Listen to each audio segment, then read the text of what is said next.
Right? Plenty have tried and plenty have failed. You can run and hide, but you can't dodge what's in my weapon well. Name another pot that's big or small, I'm contesting it still. Name another spot or any section, I'm king of the hill. Name another squad that wanna test it, I'm beating them still. Bye. No, you can't dodge what's in my weapon well. Name another pot that's big or small, I'm contesting it still. Name another spot or any section, I'm king of the hill. Right. No, my bro King got me. See, that's a black bond that can't be broken. No Idris Alba, I'm a black bond. Aiming a scope and all black panel. You can never try playing us token. Yeah, we playing games, but now one of us playing or joking. For real. Oh wait. Then Jack Move came in with the trophies, God in a lane of its own. Like, how can you gamers approach me? Till kids move to body you in Halo, then sing your family an angel emoji. You should've known, dog, you ain't got enough Series X's. Blind got all the answers, no, you ain't gotta ask Siri questions. All the latest gaming news gotta be here to check it. Since 2015 and beyond, I'm just here to respect it. When you at the top of your tier, it's a blessing. From the bottom, so no way we appear to be desperate. This for anybody doubting, I'm clearing a message. And if you ever had a problem, I'm here to correct. Plenty have failed. You can run and hide, but you can't dodge what's in my weapon well. Name another pot that's big or small, I'm contesting it still. Name another spot or any section, I'm king of the hill. Name another squad that wanna test it, I'm beating them still. No, you can't dodge what's in my weapon well. Name another pot that's big or small, I'm contesting it still. Name another spot or any section, I'm king of the hill. Right. I know what it is, man. Weapon World Podcast, y'all know what we got in the building, man. We got BG. We got Kid Smooth, we got Jack Move, we got Black Bond, I mean. Blandrew, I mean, what you can't all strafe us, bro. Like, the strafe too strong.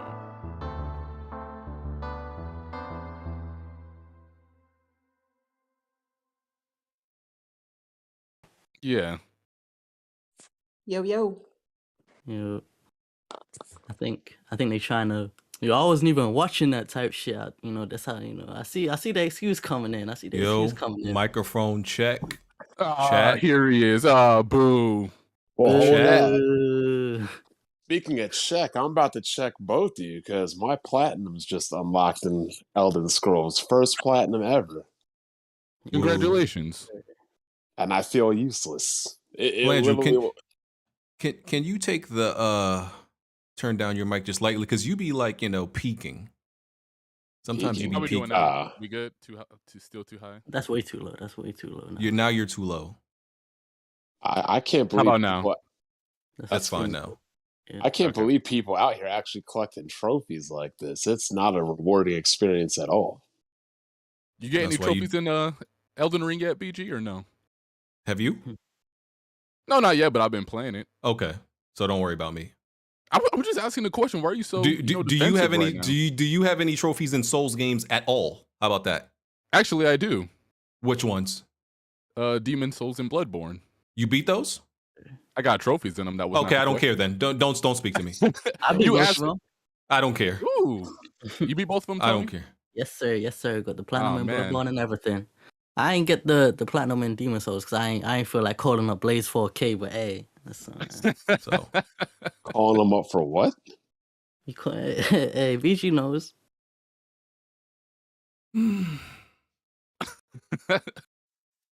Yo, chat, how y'all doing, man? This is a fine Sunday afternoon. Lovely to see everybody. All positive vibes, no negativity, no F-boys, no gerbils like Tony, okay? You late for F-boys after last night. All right. No gerbils from the UK. I don't want them type of niggas in here right now. Gerbils from Tony is the UK gerbil. I don't want. Jesus. Don't want those type of vibes. So where are you at in Kirby right now?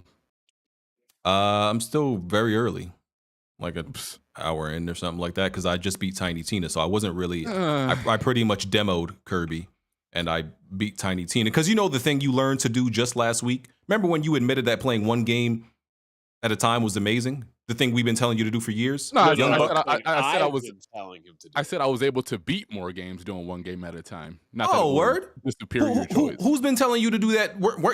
Didn't me and Bond been preaching that for years? BG, Yep. my whole thing with you is why are you playing a Kirby game? Because over I'm a Elden grown Ring right now. I'm a grown ass man, and Playing I've beaten Kirby all the soul, over and Elden I've Ring. beaten all the Souls games, and I've explained this to y'all niggas already. And y'all ask every week. I explained it last week, the week before that, the week before that, and y'all niggas come in here and ask me the 4th week in a row. So if Kirby Ghostwire, do you have amnesia? If Kirby Ghostwire, Tiny Tina, and Dying Light 2 came out the same week as Horizon, which one are you playing first? Bro, do you realize no. when Which Demon game Souls are you playing first? Here's bro. also a thing, Blandrew. Kirby's probably what, a 5-hour game, 10-hour max. Elden Ring is a much larger time investment. Thank you. Let me explain this real quick for you because I want to get onto the podcast, right? At PlayStation's launch, right? It was Demon Souls, Astrobot, and Miles Morales. Do you know what game I played last? Demon Souls. Do you know why? Because it was the longest game. No, that's not why. It's because you already played it on PlayStation 3. That wasn't it. It was the longest game. What Miles Morales is like 10 hours, Astrobot like 5 hours. Why am I gonna put like 100 hours into Demon Souls when I can knock these 2 games out real quick? Y'all gonna stop asking me this dumbass question, and we gonna get on with the podcast. But you never answered my question. If it was Horizon, I'm not going to. Don't worry about it. Don't worry about it. Worry about getting your ass whooped in that Elden Ring. I ain't worried about no Elden Ring. Okay. All right. Elden Ring is definitely the easiest Souls game, though. There's so many ways to cheese it. How y'all doing out there? If Smooth can beat a game, I'm really not worried about it. And that's no disrespect to Smooth didn't beat it, though. Yes, I did too. I did too beat the game. I don't want to hear that. I didn't beat the game. No. I beat that game. I beat the game. Yo, what's that meme with Kevin Hart and that black woman's holding him and he's like pointing his finger? Yeah. Somebody need to make that one Attic pointing at Elden. All right, man. Let's get to it. How's everybody doing, man? Dimes, you good? Yo, I'm good. I'm here. What's up? Everborn, what's up, man? What's happening? All right, man. Glad to have y'all here. We gonna get right into it. Whack move? You quiet, bro. What's going on, man? Not just sports. What's going on? Broken games. You just woke up again? No, I'm chilling, bro. I can't chill. All right, man. All right. Glad to see everybody here. Well, the Grizzlies. The Grizzlies have a great chance to win this year, but Jack's fucking them up. Oh, you think I need to make that bet, man? You better just put the $60 on and make the bet, Jack. It's $60. I'm thinking about it. Yeah. You think about it, you're already wrong. Look, the second the Eagles made the Super Bowl, you can tell BG how fast I was on it. I was like, yo, BG, the Eagles win. He's like, why? What happens? Like, made the bet with Smooth. He goes, oh, shit, that's a wrap. Yes, sir. Man. All right. So yeah, let's get to it, man. Weapon Wheel Podcast, episode 317. We are on iTunes, Google Play, Spotify, all your favorite audio live streaming platforms. If you want to support the podcast, you can do so through the Patreon or hitting the join button on screen. Supporting either one, gives you access to the Discord.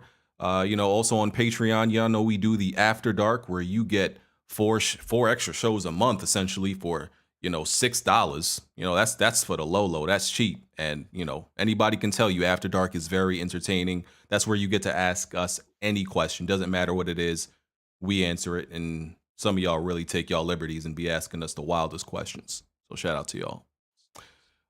Please hit the like button. We appreciate the support.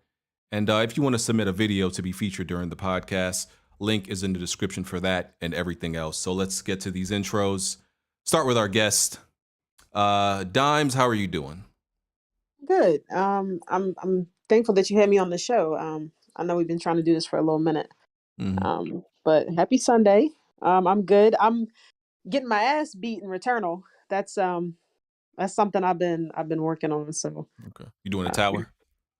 No, so I didn't.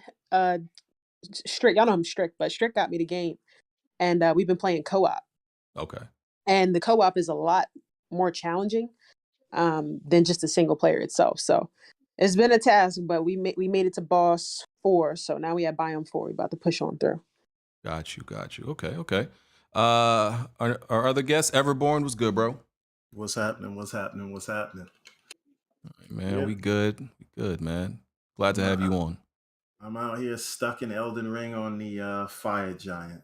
That bitch. That thing has never killed me. I don't understand why people struggle with that thing. Because he cheats, man. I'm level 165. I beat that thing at 110. I am right, and I'm a melee build. I've never upgraded my magic once. Magic's for pussies. Oh, brother. Tell him again. No, but I'm using the heavy greatsword level 22. And I know you're supposed to attack his foot or whatever. And I've even beaten Maug, whatever his name is. But 100 hours in, the Blood King dude. You got got by Morgat? Yeah. No, but I beat him. That's nothing. It's just this fire giant. I keep getting him into within like 3 or 4 hits of killing him. And then he does some ridiculous thing. So I'm thinking about quitting the game and going to Tunic. You know what you should do? Stop using shields. Use a shield, not with the sword I'm carrying. Then I'd be a heavy load. Shields are for pussies. Oh shields man, everything, magic, right? Fucking the whole. God. I'm being dead ass serious. Dealing more damage faster and quicker is better than having a shield. I'm waiting for him to say armor's for pussies. No, I'm waiting for him to say you got to use your bare hands. Like the hell you talking about, Bond? Like no, but I'm really serious on that. I used to be sword and shield, but at this point it's like just deal damage. You're going to die in 2 hits anyway, so just deal more damage faster. Okay. You're going to die quick, so you might as well kill them quicker before they can kill you. All right, Blandrew. I want to give a quick shout out to Tony, aka New Yokio. He put I out love his how y'all first- are on each other's nuts all of a sudden. Oh, Y'all just BG, niggas just stop besties. Y'all just besties now. Yeah, come on. Go ahead. They can't be friends. Go ahead. These niggas are suddenly besties. Y'all be going to the mall shopping together at Hot Topic. What the hell now? All right, go ahead. Hate to see another black person promoting another black person. Hate to see Yeah, it. okay. But we not sure if Tony's black. It's still up in the air, bro. Go ahead. he put out an amazing review for Cyberpunk. You guys should all check it out. It's got over 6K views in less than a week. Very good video by Tony. And for those of you that don't know what that whole discussion was at the very beginning of the podcast, me, BG, and Tony are going to be having a review off in the Jiggy Battle series to see who can review Elden Ring the best. What happens first? The best. There's got to be a deadline, though. It's supposed to be like June 1st or something. They all really haven't started the game yet, so exactly. There's got to be a deadline. But yeah, I mean, they said June 1st when we talked about it. If I'm finished by then I'll have it out. No problem. If you don't finish it by then, you lose. 1, you lose for fraud and by not finishing it. 2, you lose because you didn't put it out. All right, listen, man. Whenever I ain't about to change my life for these niggas. But you made a bet? What? How you gonna make a bet and then say I'm gonna change my life? But Bond, you're one of the judges on the panel, and I believe Smooth might be. I'm not entirely sure if that was set in stone, but yeah, it is. Yeah, Smooth. It is okay. Anyway, all right, Smooth. Intro. How you doing? Hey, I want to make my own review. I'm doing great. I've been on a nice needed vacation from video games since I'm the only. I was about to say you better not be on a real vacation. Since I've been on. Oh, Bond, yeah. Put your games in the chart. You can get your money. You know what I mean? Hit me with the wish list. I'm gonna settle that right now.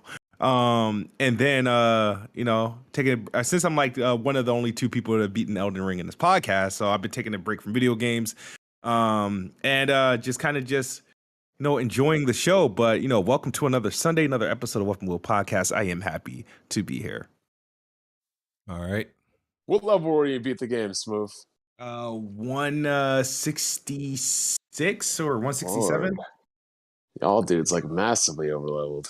I think I'm gonna need at least 200 to finish this thing. No way. That's like new game plus 3. I've been using that bird farm quite a bit, so we'll see. Bird farm. Yeah, over in the Blood Kingdom. You don't know about this?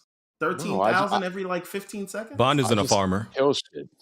I'm not a fucking slave. All right, I forgot. Farming is for pussies. It's not for pussies. I don't mind farming, but like,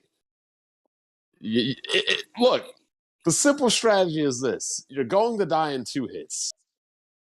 Stacking on more damage quicker is better, and you can get poise break. So, like, I just feel like The shield is pointless unless you're approaching and you're trying to close in from long range, because you got to get around all the fucking silly bullshit and shenanigans they're throwing at you.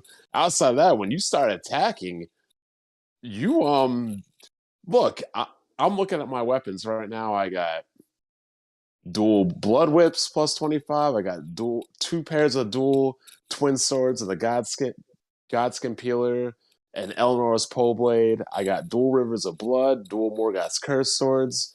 You see that wolf dude that's in the cutscenes and stuff on the loading screens? I used 2 of his swords, and they're 20 pounds each. I used dual flame. So you got your strength up crazy then, because no, I had to do my strength is minimum. My strength is only 18. If I let Jack do his intro. Hello, everyone. All right. Did I miss anybody? Bond, did you go? Yeah. Even though you was just talking anyway. Me. I was just talking about it. But my point is my strength is only 18 smooth. I had only raised it by 2 points the whole game. I use weapons at scale in Dex and Arcane. All right. But yeah, just deal damage. That's how you win. Okay. Don't worry about bullshit. First topic, we gonna get right to it. I guess the biggest news of the week, this PlayStation Plus revamp, because this is still being called PlayStation Plus. They're just folding PlayStation Now right into it. So details, right? So PlayStation Plus, there's 3 tiers: PlayStation Plus Essential, Extra, and Premium. And Essential is honestly what we were getting before, right? The 2 monthly downloadable games, exclusive discounts, cloud storage, online multiplayer. So if you're pretty much enrolled into PlayStation Plus, you'll automatically, be switched over to the Essential package, which is $9.99 a month, $59.99 yearly. Then there's PlayStation Plus Extra, like I said, all the benefits from the previous tier. Adds a catalog of up to 400 of what they call the most enjoyable PS4 and PS5 games,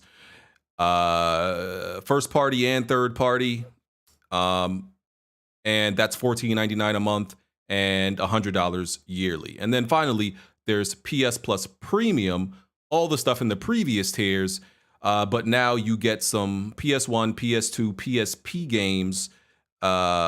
Some of these are streaming. I think some of them you can download, and time limited game trials. Pretty much, fancied up demos essentially. So I don't really have, an opinion on this because, everybody knows my stance. I don't buy into this stuff. I don't really care, about these subscription services. So I'm a defer to Jack. Whatever Jack thinks about it, I'll go with Jack. I want to hear. I'll go first real quick, because I just don't care. So that's my opinion. I don't care about this shit. So I guess me and BG don't care, right? Yeah. So Jack, it's on either. you. I think the Essential is really all you need. If you want a game, if you want to experience the game, I mean, there's different. You can buy the game if you really want to. I mean, I just don't really see the need for it. That's just my opinion. But everybody has a preference. Okay. Thanks. So speak on it, Jack. Come on, break it down, man. I know you spent a lot of energy during the week, but speak on it, man. I did. Originally, when I heard the rumors of them combined and merge at PS Now, PS Plus, I was excited. Some of the leaks that came out, it just sounded like they was rejuvenating the service. Because as of right now, I don't feel like PS Now is worth the money. It's not really appealing, especially if you play, if you gamed any type of time on PS3, PS4, you probably already played most of these games, rest of them bullshit. So I'm thinking, they finna redo the service, add all these games that ain't on there, this, that, and the third. Hey, but Jack, I'm sorry. How much does PS Now cost right now? Like today, before this announcement? It's $60 for the year. So it's $10 a month though. If it's per month, $10, but it's $60 for the year. By the way, you after this, you can no longer, PS Now is no longer a standalone service. You'd have to get this. But go ahead, Jack. When this service drop, if you're a member of PS Now, you automatically get the top tier premium. And if you're a member of PS Plus right now, when it come out, you're gonna be on the essential tier. So you know that. But yeah, the announcement came out, man. I'm not impressed personally. Now there's some good and there's some bad with this, right? I'm gonna go with the good first. They're adding PS5 games to PS Now. Those were not on there originally. They're adding PS1, PSP games are coming to Plus. They already had PS3, PS2 games. coming to play. So those are the positives. That's about as far as it go. The negatives, right? The negatives is that the middle tier and the premium tier, they didn't do anything but split up the current PS Now as it stands, right? They split them up so if you want the more current PS4, PS5 games, you got to get the middle tier. But if you want everything, which is what it is now, you get every game that's in the service. But now if you want everything, you got to get the third tier, right? But the issue with that is, first of all, it went from $9.99 a month, $60 for the year, to goddamn $18 a month, right? Now, granted, if they was actually putting new games in there and rotating out the game, I don't think they're gonna do that. Because as of right now, right, PS Plus has a handful of PS2 games. It got a lot of PS3 games, but those lists are stagnant. Them same games been in there for 5-6 years. They never changed them out. So my thing is, if they would have announced this with like a sizzle reel of some of the games you might be getting, or showing us some shit we haven't experienced with PlayStation Now as of right now, I would be probably more excited. But the way it stand, bro, they didn't really do shit, to be honest. This was like, it's a non-issue. I was gonna get the premium tier, but they didn't show me shit. You telling me you give me 700 plus games? PlayStation Now already had 800 plus games in it before, right? So you taking out games? What are we adding? So I'm not excited, bro. Personally. Wait, so PS1 and PS2 is locked behind the highest one? Yes. Dang. The middle tier only comes with PS4 and PS5 games, which those should be downloadable. The higher tier got the PS3, PS1, PS2, PSP games. So yeah, that's how they doing that. Okay. Somebody said progress and trials carry over. I didn't read that, but if that's true, I guess that's a good thing. I guess what gives a shit. Yeah, I don't know if that's true or not, but maybe he got that from somewhere. I think it do. It would make sense. Everborn, what are your thoughts on this revamp? Honestly, like big picture, I don't think it means anything today. I think they were positioning themselves in so that they are ready in a world where if Game Pass ever dominates, they can basically pivot to add day and date if they need to. But I think right now, I think we all agree the fact is that they don't need to do day and date. So that's the like high level view of it. But the announcement bothered me a lot. Not bothered me. Like I wasn't upset, but I'm like, this is stupid. There's a few things there. Jim Ryan saying attaching quality to day and date, saying if they did day and date, they wouldn't be able to release the quality of games they release today. And I think that's bullshit. So for me, right? Why do you think that's bullshit? I'll tell you right now. We all know that the reason Spider-Man No Way Home and Endgame and the Batman and upcoming Doctor Strange, we know why that's going to go into theaters, because they'll make more money, right? And we all accept that, and that's fine, right? But there is no reason to suggest that being included in a subscription service inherently leads to lower quality games. Yes, there is. How? No, it's not. You want to know how? Yeah, I do. You have to make money, and money to get budgets. That's why Netflix movies have lower budgets than movies that go into the home box office. That's actually that's not even true. Even if they have lower budgets, there's still some quality gems in there that we're not talking about. Yeah, but we're talking from Netflix. But yeah, but Xbox has perfect examples of quality games too. So, like what? Forza Horizon 5. That's all I need to say. Oh, okay. So like the Madden of race car games. It keeps getting better and everything. So here's the problem. What do y'all think the most expensive Netflix movie is? They spent $200 million regularly on films. They spent $200 million on Red Notice. Yeah. Also, they spent $250 million on the Martin Scorsese movie, which won several Oscars. Yeah, that was a good one. Right? So and Netflix in the last 5 years, I think has won Best Picture at least twice, could be 3 times. Right? So So it's fine to say we have a fiduciary responsibility to our shareholders and we have to make them the most money. That's fine. We all accept that. But do not piss in a jar and call it Granny's peach tea, to quote Zack Snyder's BVS, right? Like, don't tell me bullshit. It's fine. You're doing it to make more money, as you should. But quality has nothing to do with that, right?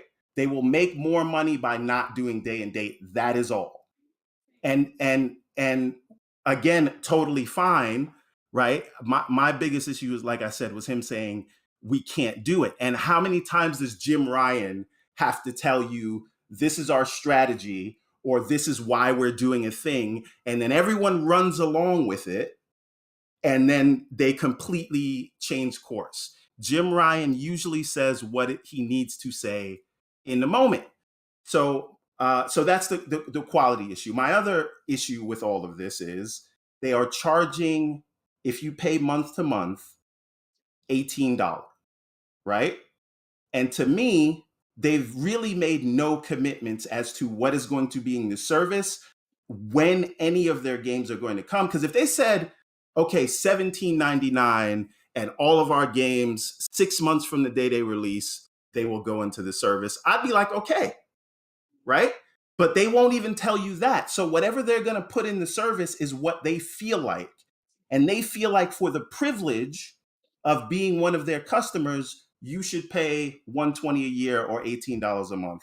And a lot of people do pay the monthly fee. I know they use that large discount to lock people in, but still $120 a year for what, right? I think what they offered is fine, but I don't think that they have a leg to stand on to charge as much as they do for it. Right? How much did Red Notice make in the box office? Red Notice didn't go to the box office. Oh no, it What went. is that? It's that movie with The Rock and like a bunch of A-list celebrities that, like, you know. Yeah, The Rock, Ryan Reynolds.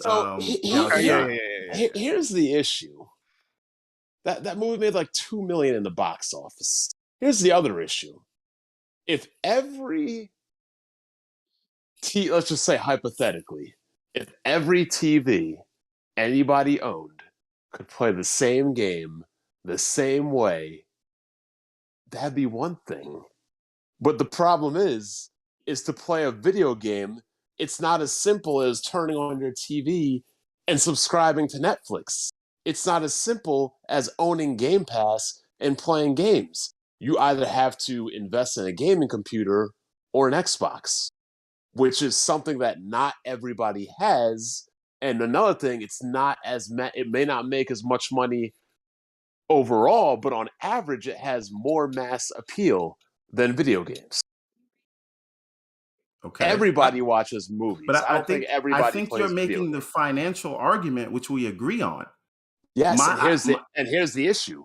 When you're making a financial argument and people are complaining about this, that, and the third, yeah, the more money you put into a game, the more developers will. That affects the quality. You can have a low-budget film and have it be quality based on good actors. It's a different industry. It doesn't translate like that in gaming. You just can't be like, I'm going to have a bunch of underpaid top-tier developers make a game and it's going to be good. It doesn't work like that. So what was the budget on Halo again? $500 Halo million. Infinite? That's not true. They already rebooted that. That's not the real budget. Well, regardless of which, we can already say that that's another point that games at Game Pass Day One aren't quality. But why aren't they quality? Why? See, Sony's games are quality, right? Yep. Because they have the talent and they pay that talent and the resources. Because remember, Sony had to restructure all their stuff after PlayStation 3. They were selling buildings and everything else. So here's another to add to this point, because I don't think budget is what leads to quality. It's some combination of resources and talent, right? So budget and talent. However, you said resources and talent, but money is a resource. Yes, that's where I'm going, right?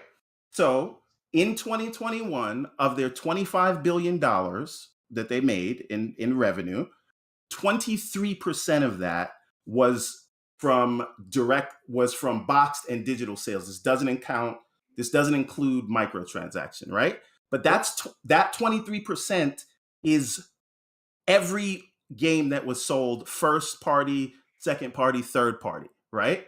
Mm-hmm. So what percentage in 2021 of that 23% of 25 billion were their first party games? And what first party games did they release? Destruction All Stars, Returnal, and help me out, Ratchet and Clank. Are you telling me Ratchet and Clank couldn't have been made? Because Ratchet and Clank did what, 1 million last year? And Returnal did 500,000 last year? And we don't know what, I mean, maybe they released Destruction All Stars, but you're telling me subscription fees couldn't cover that? Because the thing is, I think, even if you have $200 million games, which they're not spending $200 million on games, they're spending 100 million, maybe 150 million. Here's the problem that defeats their whole argument, though. Netflix to this day still hasn't turned a profit. You're telling the video game Netflix doesn't have microtransactions in DLC, though. But my point is, you're telling the video game industry to move away from something that's tried and true. I'm not telling the video made game money industry to do anything. To move towards something that's not what I'm saying. proven That's to not the make argument money. I'm making. I'm making the argument that you cannot tie quality to whether something is included in a subscription service. And the second argument I'm making is they're charging too much for what they are offering. Those are the two arguments. And I think they're totally fine. And I don't think they have to do day and date. They don't have to. They're charging too much for what they're offering. Because $18 a month is too much for what they're offering. Well, we can't determine that if it's too much until we see if people are buying or not. Well, okay. So, can I? Go ahead. Sorry, finish ahead. first. No, finish. No. So what they're offering doesn't appear to be more than what was in PS Now, which only hit 3.5 million subs after how many years? It's a service people don't want. They're bundling it with PlayStation Plus because that had 46 million subscribers, right? And they want to hope that PlayStation Plus will buoy PlayStation Now. So we know that service doesn't work for the price that they were offering it. And this doesn't do much to change that. Everborn, are you basically just saying that PlayStation Now was kind of like sinking so that they just basically wrapped it up with the PlayStation Plus to essentially save it? A service that people actually like. Yes. I get that. I can see that. Yeah. Because there was, for me, as personally, I don't see there's no value to PlayStation Now for me. You know what I mean? Like, and I feel like a lot of people have that issue in common. I would never stream a game. You could download games, but it's still not worth it to me and most people. Like, you could download most of the games in PS Now, right, Jack? Before you could download the PS4 games and the PS2 games. Okay. Yeah. So what I was gonna say is, so correct me if I'm wrong, Jack, right? But before this announcement, in this announcement, they didn't really announce anything. Like, the only thing that's new that you're gonna get that you weren't getting before is the time trials. And is there anything else? Isn't it just the time trials, really? And maybe the PS. Okay, the PS1, PS2 games. No, PSP, right? Yeah, PSP, PS5. PS5 games ain't on now right now. Yeah. So okay, and are those downloadable or streams? The PS5 games got to be downloadable, I'm sure. Yeah. Okay, so that's really so. Even if they're packaging it, they didn't add that much. And like I said, I'm not somebody who cares about this stuff. I'm gonna stay in the regular tier. But and the other part I look at is like, I don't. The argument about day one. There's some people arguing day one games should be in there and whether doing that affects quality, right? I won't say that putting your games in a subscription model will affect the quality of future games. I don't think we could say that definitively, right? But I don't know that it's necessarily going to make things better, only because the people look at like Game Pass like that's what the whole industry should just be, jumping for joy, and like everybody should be hopping on that. Well, Microsoft is the only company doing this. So people acting like it's supposed to be the norm and other companies are not supposed to be skeptical of like, I'm like, bro, nobody else is doing this except Microsoft. So it's understandable that the rest of the industry doesn't necessarily believe in it. It's not proven yet, right? It's not proven how it affects you, you know, how it'll affect you in the long run, whether that's games quality or even if it's sustainable, right? I think that's why like PlayStation and everybody else is like kind of taking a wait and see approach, because yeah, they probably will. Listen, we know we can't listen to everything Jim Ryan says, without a doubt. We know that, right? But I think they're just going to wait and see. And he even said it in that article, right? He didn't say it's impossible and we would never do it ever, right? I think if they found out that it is sustainable and that it is profitable, they would pivot into doing it. But as of right now, I see, you know, from their company standpoint, I see no reason for them to jump, you know, jump out the window with it. Like, yeah, we're doing that. Like they have no reason to. You could still make this PlayStation Plus a better offer, even without day one games. You don't need that to make a better package than this. Yeah, and that's kind of I agree with what you're saying, right? Like I never believed that they would go day and date, and I don't believe that they have to, because as of today, we don't know what the future brings, but as of today, in the markets they play in, they are the hot ticket, right? They have the God of Wars and the Horizon and things. And people are willing to buy those things on day one. They don't have to, and I think they can say that. They just don't have to say we're tying it to quality. And also, I have not heard one person say they think the top premium tier is worth the money they're charging. So my thing is, if you're going to charge this kind of money, and you're like, you should be doing day and date, or you should charge less, because I think there's an attractive price point where people would say, I'll sign up for this thing. I don't know anybody that wants the premium. That means the pricing is low. You know what's funny about that though? Even if they did go day and date, they would have to reverse the way they doing the PS5 games are all tied to the middle tier, right? So right. The $18 a month tier, if they even did do day and date, well, I guess they would say if you want them day and date, well, that wouldn't even make sense. Yeah, they would have to reverse the way they doing this shit. You know what I'm saying? Yeah, I think part of the reason they're not able to do day and date is because their development pipeline does not include PC to begin with, right? So they're developing with the PS5 hardware in mind, and then they brought on Nixus and they're gonna port to PC later, and that may work for them. But a lot of people discount how I think Steam sales subsidize the releases on Xbox game, right. And so I'm not saying Sony will go day and date on PC, although I think they will. But let's leave that out of the discussion. They kind of have to with their new business model. If you think about the studios, these live services games they're about to start making, they're prepared to go day and date, and they have to, because unless they fix this PS5 issue like quickly as far as meeting demand. No, just meeting demand. The thing is, you got to be able to sell the games, and I'd be able to sell consoles.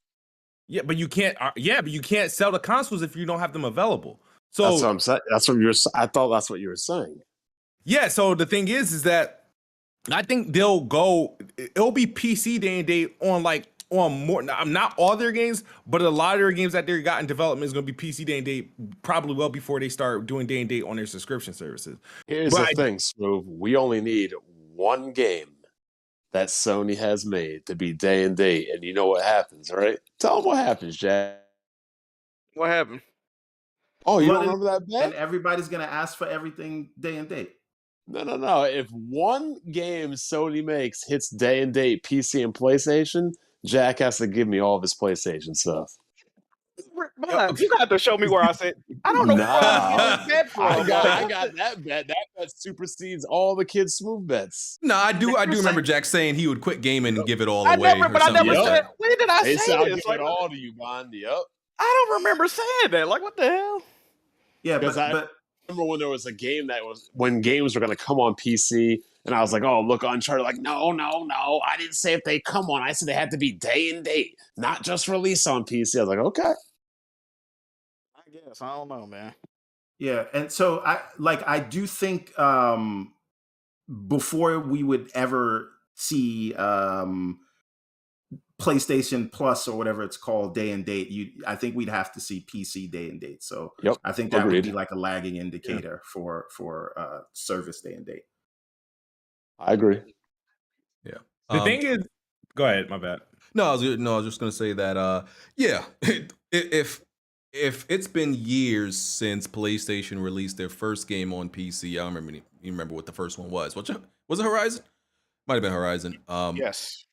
And and we're still not at day one releases on PC. Any type of thing that's like into a subscription service day one is even further away. I'm not saying it's impossible. I'm still not convinced that they're even going to do day one on PC yet. What I think is the time frame from release is going to shorten is going to be between 6 months to 1 year. And I think they would probably keep it that way. I don't know if they're going to go day one. I halfway disagree with you because I think whatever Jade Raymond is working on, whatever these 10 live service games they're working on, okay, I think they want about PC day one. with exception of multiplayer, let me single player games. I don't think they're going to do that. Multiplayer games, I think those are going to be different. I will say that. But here's the issue with that. I agree with you, right? But I think the issue is, at least according to Jim Ryan, and you can flip a coin whether you believe Jim Ryan or not when he speaks. But according to him, he believes those service-based games are their future, right? Like he's saying that those are the things they want to put out. So if he is trying to create several sort of big Destiny type games, then wouldn't that kind of lead to a day and date? See, here's what I think. I think you could see them go day and date with these service games because not only on PC, but in their service, because the subscription could sort of subsidize because you don't have to do free to play, right? So you're charging for the game, you include this service-based game in the subscription day and date, and that'll allow you to goose the numbers. Yeah, right? They're not gonna do a multiplayer game that they're going to release on PC and release it 6 months later because that'll stagnate the PC launch of a multiplayer. It's counterproductive for a multiplayer game. Right, it could kill the buzz of a game, and that's so important with a lot of these. Look at Halo right now. Halo, it was hype in the beginning, but now the buzz is gone. And I think if they stagger console and PC releases, they could run the same risk. Wouldn't that kind of go against y'all argument though? Halo launched on everything day one, and look at, you know what I'm saying? So it's like, well, they don't have the content. Did that really benefit the game? Like, I don't know, man. I think free to play. I really think free to play games, right? Deciding to go free to play, it's a coin flip if it benefits. If it works, yeah. That's people think like, oh, it's a given. It's free. It's good. I think it like works against you just as easy as it works for you. It's completely. I honestly think it's like it's how much you're able to keep up with the content, but it's honestly I think it's random. There's no barrier of entry. It's like Game Pass. When people make fun of people saying they play all these games on Game Pass but don't beat none of them, it's a low barrier of entry. If you paying $15 a month and you getting 300 games, you don't feel beholden or obligated to beat any of those, right? So if you're playing an online game, you don't got to pay to play. Like, you don't give a fuck. You'll drop that bitch whenever. And that's why I talk about the quality of the community you get with free to play games, right? Because there's some free to play games I like, but people do not give a damn when they play a free to play game. Like, right? They don't care that much, right? So, oh, I didn't pay for this game, or I don't care if I win. I don't care, about playing well, or they don't care about none of that. It's free. I download it. Who cares? Somebody just brought up a good point too, though. Real quick, somebody brought up a good point. You don't need PS Plus to play free to play games, so they don't have to put them on the service at all. You see what I'm saying? Especially if it's free. But I don't think Sony's service-based games that they're trying to produce are going to be free to play. I think they're going to be they're going to be live service games, kind of like Battlefield 2042, but hopefully good, right? Oh shit! And then they will use those as something you can you can pay for them or you can get them for free in this monthly subscription service. And that is a way to, effectively, because that's a way to effectively make it free to play, but it's actually not, right? Because I think the sweet spot is to have a low price for like live service games, right? Because the problem with free to play games is you're really getting people that don't want to be there. They're only there because it's free in some of the cases. I don't know if that is necessarily the case. I think whether you're free to play or access through a subscription or $70, I don't think any of those are really the indicator. I think you can goose your numbers up being free to play, but the quality, right? You can get people in the door, but the quality of a game is what keeps people Ultimately. there. Right? Ultimately, yeah. So a game could be free, but if the quality ain't there, people will try it out and then leave. And a game could be $60, $70.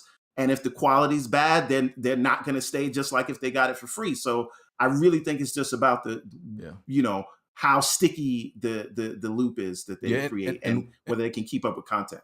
And we're going to move on in a second. And there's a lot of stuff that, goes into the psychology of free to play games. And because this is not always the case, obviously, because, look at Battlefield. That was 70 or whatever it was. And it was obviously trash. It felt broken. It was broken and it felt incomplete. But even when I play other free to play games, right, when I know it's free and I play it, and I'll be like, damn, this feels low budget. And that could be all in my mind, right? But I feel like a lot of free-to-play games, they just have that little, that little vibe to them, that little feeling to them. Like, damn, this joint cheap. It's, and, and also when, like Jack said, whether or not it's a good thing, when you pay for something, you feel a little bit more obligated to stick around. You feel a little bit more obligated to care about the community. Because like I said, some of the free-to-play games I play, bro, I run into people who just don't give a... Bro, I run into people, it literally be... They'll put their like 3-year-old toddler on the controller just to mess around. Because who cares? It's a free-to-play game. Like, it's whatever, bro. Like, here's the analogy, BG. If you pay for something, you want to make sure that it's good. Somebody gives you a lunch or a meal that you're not particularly interested in, but it's free, I'll eat it. I wouldn't pay for it, but I'll eat it because it was given to me. It was free, right? Mm. That's how it is. Yeah. Okay. Jack, can you I want to try to actually keep up with the super chats. Can you get those ready? We're going to move on to the next topic, but after that topic, I want to read off the super chats. Try to keep up with them. Trying something different. All right, next topic. So this is something small. We don't got to stay on this too long, but I wanted to get people's opinions on this. So in Horizon Forbidden West, they added an option, which I love, right? I actually tweeted that this should be an option before they added it. And I think, honestly, every game should have it, is pretty much the option to turn off the animation for picking up items. Now, if you played Horizon, or if you played any game that you need to constantly pick up resources or items, even for Red Dead Redemption 2, you know how much of a hassle those animations can be. You don't like picking up flowers and stuff, bro. That's the one thing Ghost did right? Ghost, you could just walk right over something, keep running, just press the button, you pick it up. But Horizon, farming and picking up and all that slave shit. Not that animation. Some people look at it as no big deal. Who cares? It's just, a 2-second animation. But that 2-second animation over 100 hours, oh my God, you just get sick and tired of picking it up and waiting for the animation to end, and then literally moving 2 centimeters to pick up the next item, picking that up, moving 2 centimeters, it becomes terrible. So I love the option. Some people don't like it. I like sacrificing realism for convenience in cases like these. So I just wanted to get some people's opinion. Dime, what do you think on this? I'm gonna be honest, and I don't know if y'all gonna hate me for it, but I don't like Horizon. I mean, that's fine. But What do you think about the animation? I said that than what these other people say. I said that like treading lightly because I've said that and people look at me like I'm crazy and I'm just like it's just not for me. But when I did play the first Horizon Zero Dawn, I was in agreement that this is probably the best thing that they could do because it is a lot of time where you're looting and stuff like that, and that shit just takes forever. So this is definitely a positive in my opinion. Yeah. I think it should be in every game moving forward. I know every game ain't gonna do that, but that's how they do it in Elden Ring. I wouldn't turn off the animation personally, because because game requires a lot of time. It does. It does. Killed. In the original game, what's crazy in the original game, you couldn't even loot from your mount at first until the DLC came out. But we do strive for attention to detail and shit like that. I think it add a little bit to the even though it does get annoying. I'm not gonna argue that. And I can't be mad at somebody for disabling it. What's crazy about Horizon is that in the skill tree, right? In the skill tree, they actually have upgrades that lessens the animations that you do. Like for instance, when you drop a trap, there is a long ass animation when you drop a trap, but you can upgrade to where you drop it faster to the point where you just drop it on the fucking ground and can roll off. So I think it's funny that they're adding this. What's a good addition? There ain't nothing wrong with the option. Yeah, I wish it was there before I platinumed the game. I wish it was there at launch. and bro, I hate people that like defend Red Dead 2 like to the point where they can't admit doing certain things in Red Dead 2 is an absolute chore. I can't remember like what the pickup animation was. What it was like. The problem with that was it just had a heavy lag to everything. Like you'll push the button to pick something up, but like the animation startup time was so fucking slow. It's like, bro, it felt like it was just like a lag with everything. That was the biggest issue I had with it. Yeah, like realism to the point where it's not adding to the gameplay to me is pointless. Like, okay, like it's cool, right? For the first hour, like, oh, look at this animation. It's so cool. It's so thorough. The full animation. They bragged about how many animations they had in that game. Okay, after the first hour, what is this animation doing for me? It's literally holding me back.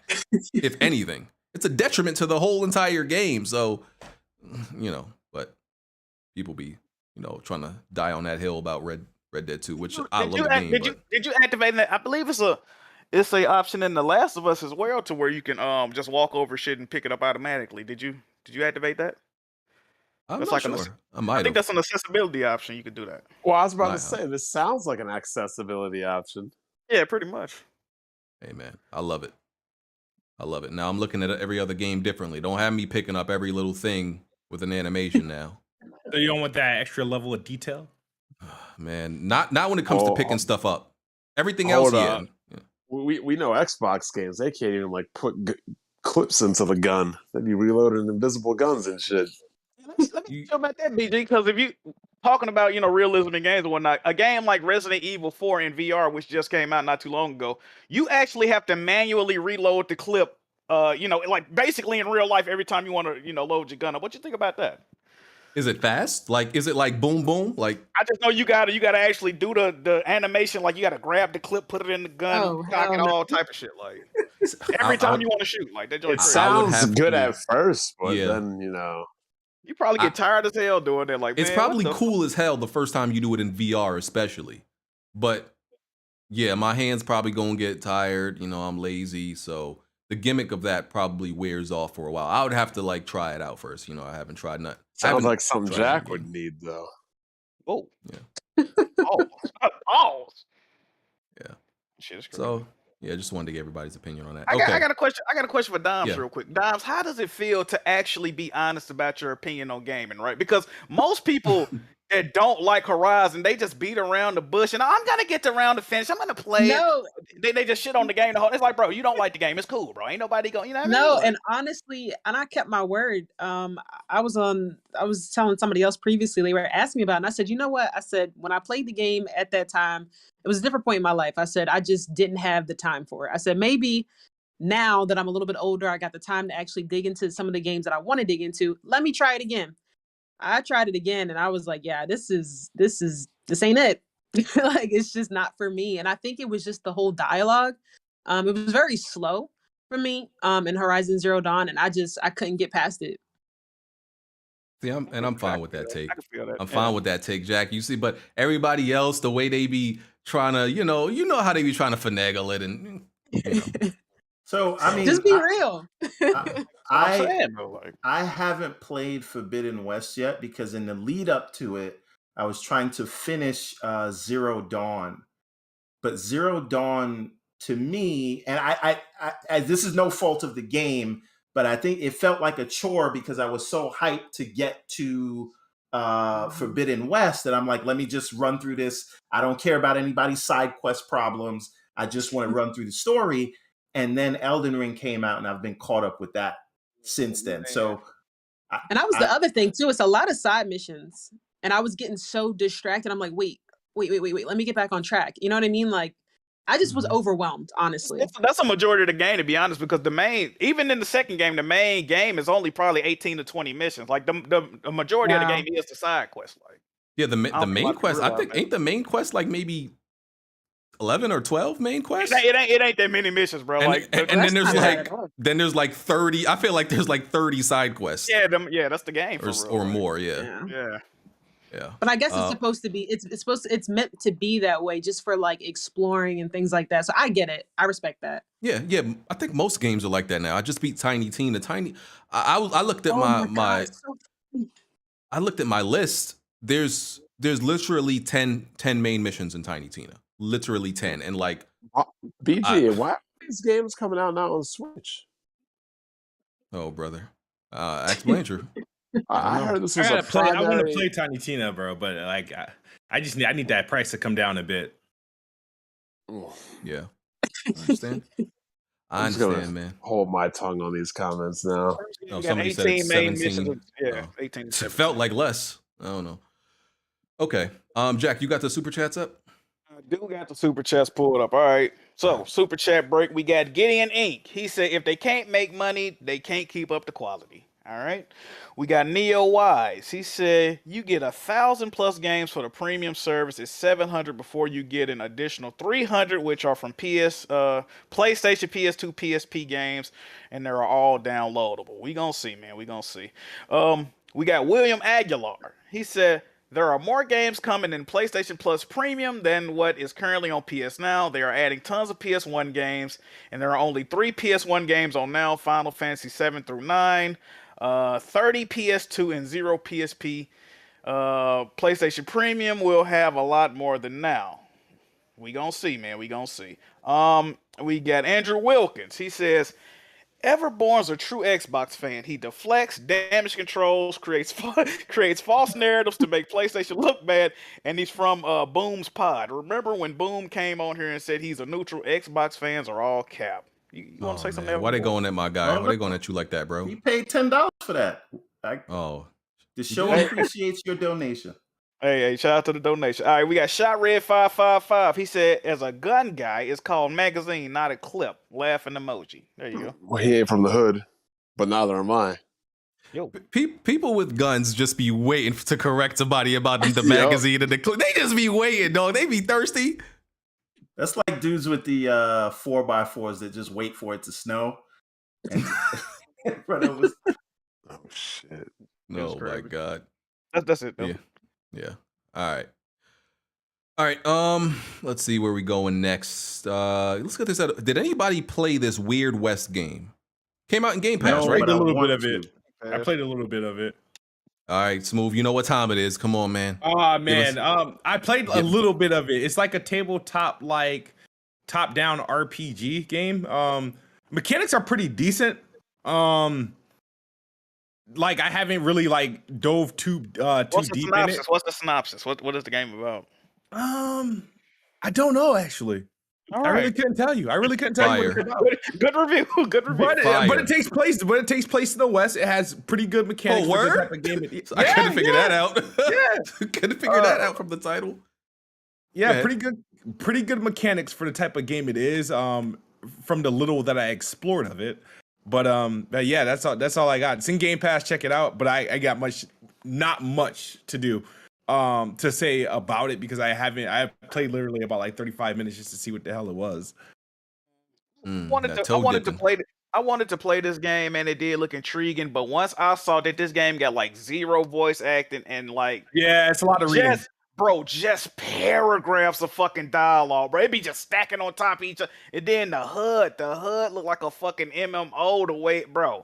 It's way too much going on, bro. The gameplay look cool, the game looks intriguing, but I'm not about to do all that reading. All right, bars. Yeah, I can't do it, bro. Well, so when I say I don't want to read, everybody, gets on. Oh, BG doesn't know how to read. He has a college degree. How does he do it? Jack Move say he don't want to read, and nobody criticizes him for it. I don't get look at the game, bro. That shit is insane. Like, what the hell? No, man, I can't do it, bro. I can't do it. Okay.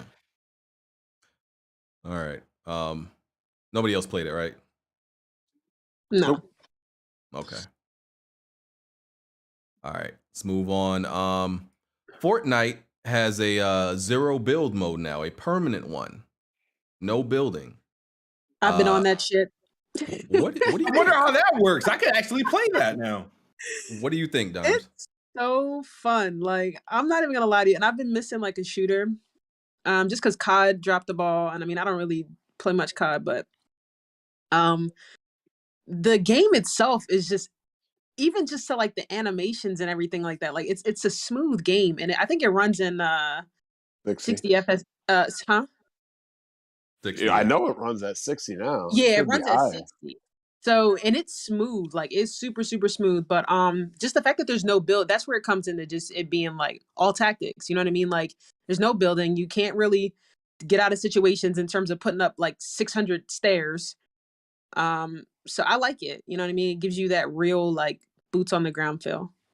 Yeah. I don't know. When I played that, I like to build an attic, hop up top, snipe down, Oh, brother. So I actually played it, and everybody knows, I got no love for Fortnite. The last time I played Fortnite was actually when it first came out, like when it first transitioned to being, a battle royale, right?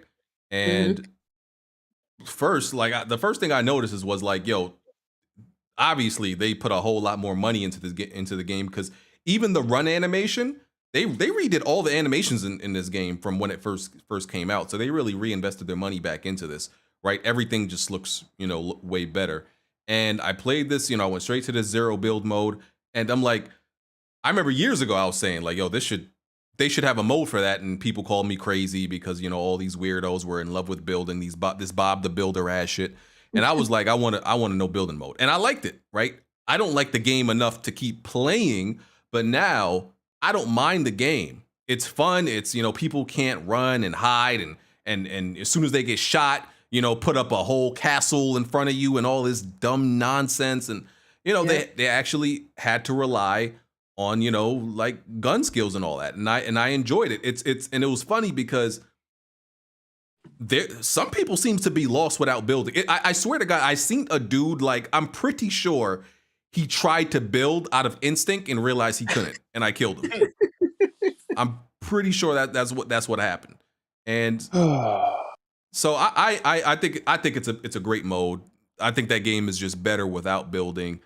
People that the diehards are gonna say, oh, building is a skill too, and they're like, all right, whatever, I guess. I mean, it is, but it is. It's a the what the really talented ones do is impressive. I'm not going lie to you about that, but I think it's still corny, that whole building aspect in Fortnite. I think it's corny, but it's a good mode. I actually enjoyed it. What made them come out with that mode? I mean, people like BG, listening to the community, adding more modes. They be listening, I guess.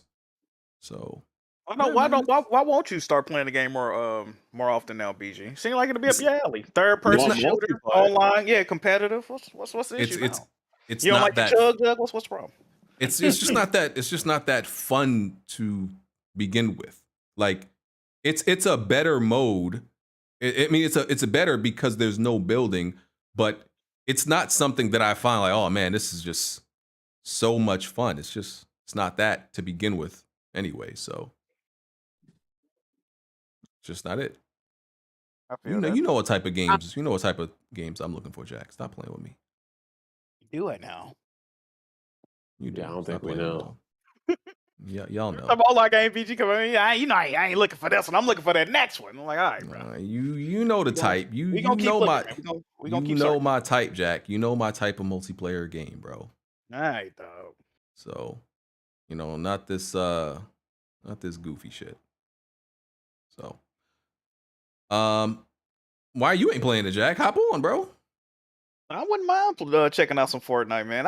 We played it. What we do, the Weapon Wheel game night? You remember that? We did do that. Yeah, that was. Hey, Smooth, I think we could have won that one time. Was getting clapped. You started shooting these dudes from so far away. We was like the gave away our position. I remember that. Yeah, man. Fuck. That was fun though. I remember that. Screwed us over. All right. Next topic. Let's talk about this Halo update. Halo Season 2 update, right? Let me go down. Forge and co-op, right? Man, I couldn't tell. I got the list in front of me. I got the list in front of me of what it is. It doesn't seem too impressive. Like it's gonna move the needle and bring people back and put them in 343 in the good graces again. So it's let's see. Impressive than the PlayStation Plus Premium. It's pretty bad. It could be. So multiplayer, right? Oh, well, there's some audio changes. The ability to hear an opponent's shield recharge will be reduced. Okay. Why? I don't know. That's something people really use. Because you can move in if their shielders are charging. So they're reducing that. The King of the Hill will be added to more multiplayer playlists along with attrition. The motion tracker radar will have its outer edge detection enabled for shooting and sprinting in social playlist. Big team battle. There's a new map called Breaker. Jeff Steitzer, his voice is returning to for callouts for player earned medals. I didn't know that was the guy voice who does announcements. Let me see what else we got. Matchmaking. Rather than track a player's entire session, the CSR progression bar will now reflect the progress made from their most recent match. What else we got? Balances, some regular balances and stuff like that. I mean, there's no point in me reading all of this. It's like minor changes to like weapons, gear, tools, and all that. It's not really adding any content. It's like I thought this was supposed to be a content update. There's some maps, but that seems to really be it. Okay. BG. That's not all that's being. They didn't reveal all the stuff that they're putting in. Here's the problem. People are leaving in droves. What is the point of not telling everybody what they're trying to do at this point? I'm not exactly sure. This game, look, how much I like Halo. This game's fucking dead. It's not getting revived. It's done. There's not even an esports community to back this game. The game's fucking dead. I watched Microsoft's biggest franchise is dead. I watched an esports video, bro. That joint. I never thought I would see a Halo esports video with like almost nobody watching it. That's crazy. I never thought I would ever see that. Yeah, I think they're gonna have to do something big to get people back, and it's very hard to do that because there are examples like No Man's Sky, but that's Rainbow that's Siege. Right.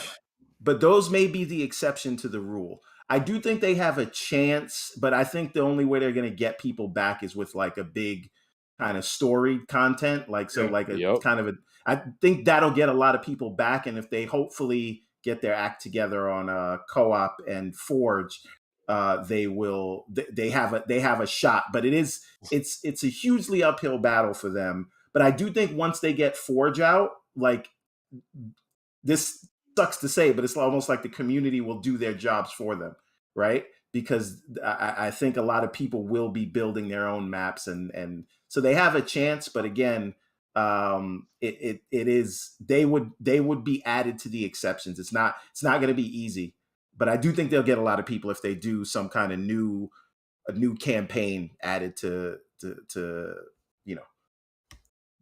story is what's going to get people back is basically what I'm saying. And you know what sucks about hearing about story in Halo? If y'all thought Halo wasn't popular, anybody who watches that show is sure as fuck gonna be turned off now. That show is straight booty juice. Yo. A whole episode 2 where Chief had his helmet off the entire time. Oh boy. And there was not one round shot. Not one bullet, not one punch, not a plasma, just a bunch of goofy dudes with the AK-47 pointing guns at people. Yeah. Okay. So I have a lot of issues with that show, but it is not around the helmet coming off. I feel like a lot of people think Spartans are Mandalorians, and there's not. There's no narrative purpose to keep the helmet on when not in battle. But yeah, the second episode was not good. I was on board. I think the first episode, like, as like the firefights were great. The what? The firefights and the action, like the more accurate plasma weaponry was great. I feel like they moved like Power Rangers. It was like I didn't get into the first episode until the Spartans weren't on screen, actually. So for me, I'm looking at it like your job number one is telling a good story. I never believe that they need to do a word for word accurate adaptation. The MCU doesn't do that, and they understand that they don't need to do that because their number one job is to take advantage of the medium that they are in. So I don't think anything happening now when the MCU contradicts the characters completely, i.e. Taskmaster. Oh god. And they destroy shit. Sure. But again, I think that we as like, so if we're just talking about comic books, and I'll bring this back to Halo in a second. I think that we may overestimate our influence on these things. And what I mean is these things, they have to be made for a general audience, right? Endgame doesn't make $3 billion or almost $3 billion because they're just talking to us comic book fans. Right? True. They make those things, they make that money because they tell stories that are good or good enough and that are accessible to casual audiences, right? Like if comic book fans are what these movies were made for, then the actual comic book industry wouldn't be where it is right now, right? And I can tell you this as someone who makes comic books, right? So I've never been on the train that you need to adapt exactly as the lore tells you or canon tells you. I think you should. So all you have to do is make sure you're not sort of disrespecting the characters, right? And I think to your point, Taskmaster was terrible, right? I agree, disappointment. Right. So, but I don't think they've done that in the Halo show yet. My issue is around actually the Covenant has it, and I call them the Covenant, not the Covenant, because they got a white woman leading the Covenant. Oh no, that's yeah. And like, see, I'll give you that. I'll give you in the Covenant. That. So my only thing that I'm hoping with that is that she's an android or some kind of a weapon they're using to access the thing, because it won't work for them. And if that's what they're using her for, I could live with it. That's not going to happen, because if she was some sort of a weapon, they wouldn't have been worried about, it's too dangerous for you to be amongst humans. Yeah. So that's already gone. And look, I don't have any my issues with the show are the production value, and that's what keeps taking me out of it. I don't know if you saw the second episode, but what the fuck was that? Were those those costume and prosthetics on Bokeem Woodbine's arm? It looked like he had a Ninja Turtle hand. Yeah. And why was he still wearing the Spartan suit, and how did that grow with him? A lot of that stuff didn't make sense. So, and then this, again, these little things, they bother me a lot. The train that they took to get to the other asteroid was the dumbest thing I've ever seen in my life. You're going to ride a roller coaster, and then you have to catch a wire that if you don't catch it in the right place, you'll just fall and drift into space forever. Right? So another thing that bothers me is I'm sure the UNSC has transponders on all their Spartan armors. Like, how they just couldn't locate them. Right. So again, those are the issues that bother me with the show, but not necessarily that the Spartans are taking off their helmets. Going back to Halo multiplayer. Oh, right. Does this thing stand a chance? Because to me, I think it's a wrap. It's done. It's over, only because they can't keep up they're far behind at the pace they need to be at releasing content. And whatever this first drop is, because apparently the notes I read are not like everything. Whatever you're releasing, when is this? And when is this even coming out? June or May, man. May. Whatever you're releasing, everything, it's not going to be enough. Okay. And let me not say that definitive. Let's say this comes out and we look at the numbers and, you know, we look where Halo's place is on the Xbox website. If that thing don't jump like significantly, it's a wrap. It's done and over, bro. Like, it's already Season 2 update is going to do anything, honestly. What are the numbers right now? Let's go. Let's see these numbers real quick. Steam Tracker, Halo, Infinite. I haven't seen this shit in a while. Let's see what we got on here. Steam Charts says right now there's 8,000. 8,000 people. Nice. About 5,000 more than they normally have. The 24-hour peak. What's it down from 500,000? It's not that bad. Shut up, Jack. Oh my man. God. So I think it's over, man. It's like I could never predicted this, you know, but it's and people always say like, yeah, you know, games can come back. Like I think Everborn already said, those are the exceptions. Yeah, Siege did it. And even what's that damn Sea of Thieves, I think even did it. But yeah, it did. There's like 5 failures that stayed failures for every one that makes it, right? Exactly, man. It's like, I like how people say that Elden Ring only has 320,000. You said 950, and I'm like, yo, Elden Ring's a single player game. Once people are done, like they're done. Yeah. But that's why I think once a new campaign edition comes back, they have a chance to get people. Whether they can keep them after that, I think is going to depend on whether they can get Forge and co-op and some of these other things out. Yeah. Now, one thing I do wonder is if the Activision deal closes, if they can have those guys over there help them with the regular content. What do you mean if? If the Activision deal closes. Went through yet, man. I ain't went through yet. Well, why wouldn't it close? Well, let me get to that right now. Let me transition into that. Oh, Bob ain't been on Twitter. I see. Okay. So I don't got the whole story. So here, but top level, U.S. senators have been, speaking out and because they want, more in-depth review of the Microsoft Activision, acquisition and everything like that, right? It's still, it's most likely going to go through, right? Like experts say it's still like a 75-80% chance that this deal goes through. So it's unlikely it fails. But senators like Elizabeth Warren, Bernie Sanders, Cory Booker, been calling, for it to be reviewed. From what I saw, mainly because their information seems to be a bit outdated because they're talking about, the sexual harassment and racism that's been going on in Activision. But, a lot of that stuff is being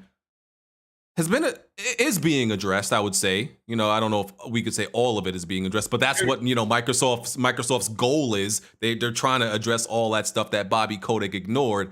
So a lot of these senators were speaking as if that's still, exactly the culture that's happening now. And then I saw a lot of Xbox dudes going at senators, U.S. senators, over this, including Skit's move. What do you have to say for yourself? I just think they some cowards. They are Man. like Elizabeth Warren, loser ass, tried to run with that fake ass Indian, what she's supposed to be. I don't know, but like, why you got this much smoke for her?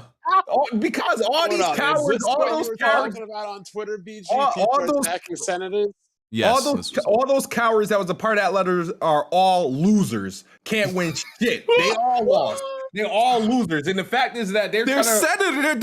senators. That's a win. Yeah, senator. They're Cory Booker, bald bean ass from New Jersey. Get the fuck like these two are incredibly horrible.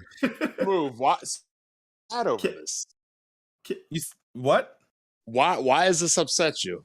Because they're trying to sabotage the deal for Activision. Stay out of it. No, hold on. don't know nothing about video games. I'm about to bring this full circle. For y'all. So you mad that they're trying to sabotage Microsoft, correct? I'm mad that they try to sabotage Game Pass. So then you should be the most mad at who? Himself? Exactly, Jack. There should be nobody you should be more mad at, Smooth, than you, because you are the ultimate saboteur of Microsoft.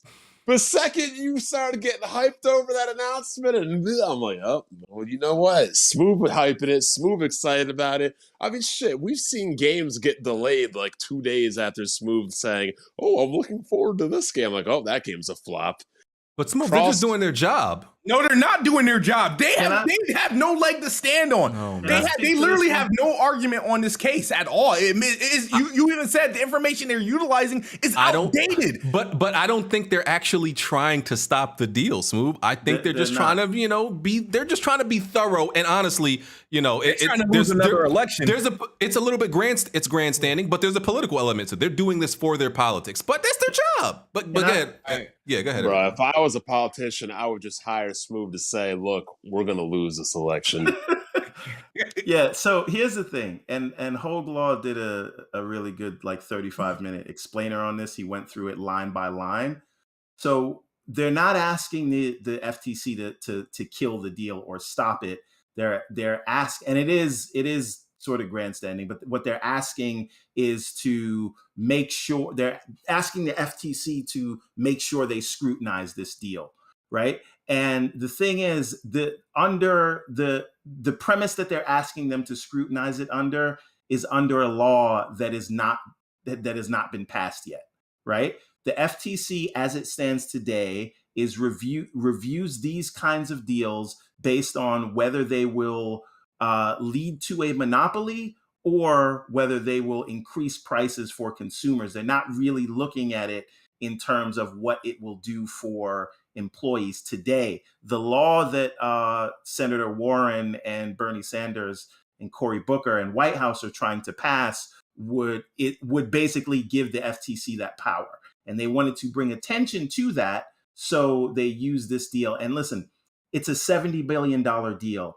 There will be, political things that happen. There will be people that try to make names for themselves out of it. I'm not saying that that's what's happening here, but listen, if there's something untoward about the deal, then the deal shouldn't pass. So why not look at it, right? Like why not? I think they'll look at it and they'll do all the scrutiny they're going to do, and I think it goes through, right? But what's the harm?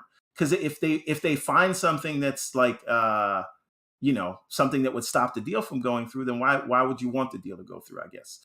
So, but again, what the letter is saying is asking the FTC to look at the deal under a law that does not yet exist, and that's why people will tell you it is grandstanding and it is kind of baseless because there's a bill that a law that they want to, a bill that they want to get turned into a law. Yeah, let them go ahead and do that. I hope they sue the whole entire FTC because they can do that if they decide to do that.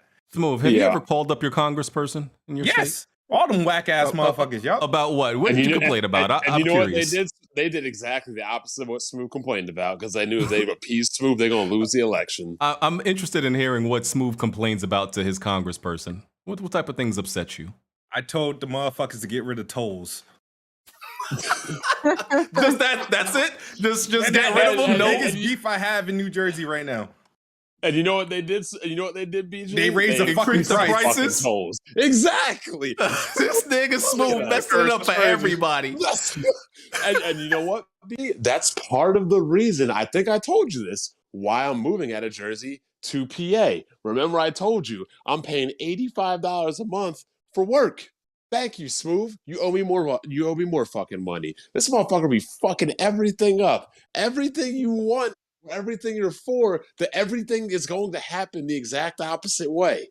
Yo, can you just say well, not Smooth, say you don't want student loan forgiveness. That's what I need you to do. Facts. Still I still need hanging that shit over my head. I need you to write a letter to the Congress or president, wherever, and say that these people are lazy and we shouldn't forgive their student loans, so my shit can be forgiven tomorrow. That's what I need you to do. And I'm telling you right now, I'm going to Vegas in June. You coming with me? We're gonna play roulette. I'm gonna put all my money on black. You gonna put money on red, and we just gonna keep letting it ride. Whatever you bet on, I'm gonna bet more on the opposite. We gonna make money. Yeah. So yeah, that's all it is. Smooth. No need to curse out the senators and get mad over them. You know, they're just doing their due diligence. All the shit that's going on in the world, and they're worried about Activision and Xbox. But it's a $70 billion deal, it's not bro. Their money. It's not their money. None of this is ever their money. Why? These old wrinkled bastards. The next time they go on run for president, who they going to look for to endorsements? Microsoft. Can you back us, please? Get out of here, man. Most of the decisions that senators and Congress people make, it almost never affects them. It comes from businesses. It comes from who funds their campaigns? Corporations. And you got, and Microsoft is damn near the richest corporation in the country. They gonna need some help, especially the way they've been fucking up this country. They gonna need some help. Smooth. You need to stop blaming everybody else and blame yourself and have some accountability. This is all the shit you're complaining about is your fault. What senators do you like, Smooth? Do you like any senators? Any? No, because now that they're touching on fucking video games, like they shouldn't be like this is not their lane. This is not. But it's a business. It's business though. It's not even about video games. But Smooth, did you think that there wouldn't be some kind of political grandstanding or whatever around this with the price of that deal? That ZeniMax deal went through no problem. That was a $7 billion deal. Under Trump, that shit didn't have no issues. Oh, so you think your buddy Trump overlooked it? Okay, I see what this is about. This man literally got our fees and fares raised on these damn tolls. This motherfucker. $7 billion is nobody's gonna sniff at $7 billion though. Smooth, for. Yeah, I just think we should have expected this with the size of this deal, right? Like it aside from getting a second look or whatever it is from the FTC, like you have to expect that those politicians. And by the way, what large corporate merger hasn't Bernie Sanders or Elizabeth Warren spoken out against? Like this is very on brand for them. So I expected this. I'm surprised. Well, this is from the Senate. That's why AOC isn't a part of this. But I wouldn't be surprised if AOC does something in the House of Representatives. Right? Like that's kind of what that's what they do. And then Smooth going. Smooth. Did you vote for higher taxes or lower taxes? Voted for no taxes. This nigga fucked us more. Smooth is a libertarian. I see it. Smooth, you need to vote for higher taxes. This man just fucking us. Okay, well, we can move on. Take it easy on them senators, Smooth. They got feelings too. Okay. She did a good job ignoring everybody. Oh man. All right. What? He said ignoring them. Dimes, do you got a Switch? You play Nintendo games? Yeah, I don't use it as much as I used to though. I do want to get one of the new ones. Have you played and beat Breath of the Wild? No, I have not. Did you play it at all? Honestly, it's okay if you didn't. I don't blame you.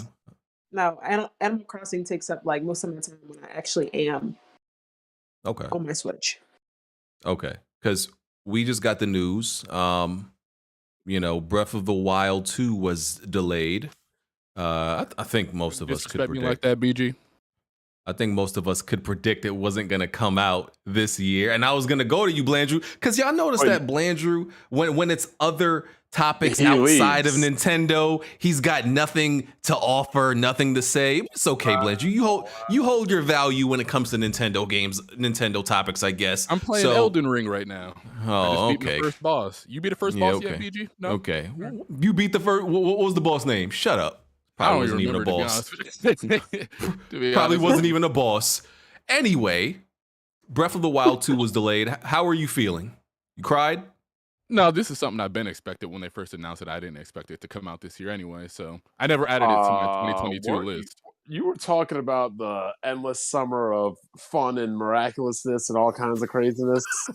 Yeah, but Breath of the Wild 2 was never a game I brought up. Like, if you notice, that was never a game you really see me hyping or anything. No, I don't know about that. Saving it for the Switch 2 or whatever. Yeah, it's gonna be. I mean, that's how they. Every Zelda at this point is a cross-gen game. The first one they comes at the end of a life cycle of one console, the beginning of it. been that way on the GameCube. Was that way on the Wii? Was that way on the Wii U? That's how it is now. Okay. Lines up with the whole rumors we've been hearing. So they're saying it's supposed to come out in spring as well, which is when the original Breath of the Wild came out. But still, I don't even see that. I hear no ball people talk about anything. No, that's what Nintendo said. They said it's coming out in spring of 2022 when the original game first came out in March. But I still don't see that happening. So how confident would you be to make a bet, a Game of the Year bet for Breath of the Wild 2? That's an easy winner. It's getting nominated. You know it's getting nominated. No, but the win though. All right. No, the only thing it really was competing with was Elden Ring, but since they aren't going to be going head to head. No, but I'm talking about next year though. Talking about next year now. What's coming out next year? I don't know, but would you be willing to make the bet now? Oh, of course, yeah. Good. Bond, you gonna take that? I'll take that bet. See, I just I'll take that. Just gave you the alley. I'm taking that. So that's a bet, BG. That's a bet, Blandrew. No, I ain't taking it. I was just setting it up for you. For you, I'll take that, Blandrew. I'll take it. Let me get my ledger out. Dick in their mouth, y'all bugging. That shit the favorite to win even before it come out, bro. Like the only game that could potentially compete with it, and this is only at Jeff Keighley's show, is God of War. If that was to get delayed to 2022, but anything else. Here's the reason why that's a stupid bet, though, Blandrew, and I'll tell you why.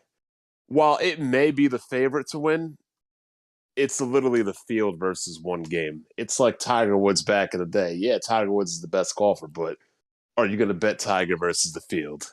But what's the field? We don't even know. And that's another crazy thing that you made the bet. Could be anything. People might, the second time around that everybody, what everybody was impressed by in Breath of the Wild 1, maybe that's a little less impressive in Breath of the Wild 2. And when's this game coming out again? Next year, March. Spring. Well, spring, allegedly. Spring, and here's another thing. If the game gets delayed and isn't part of those game awards, you lose the bet.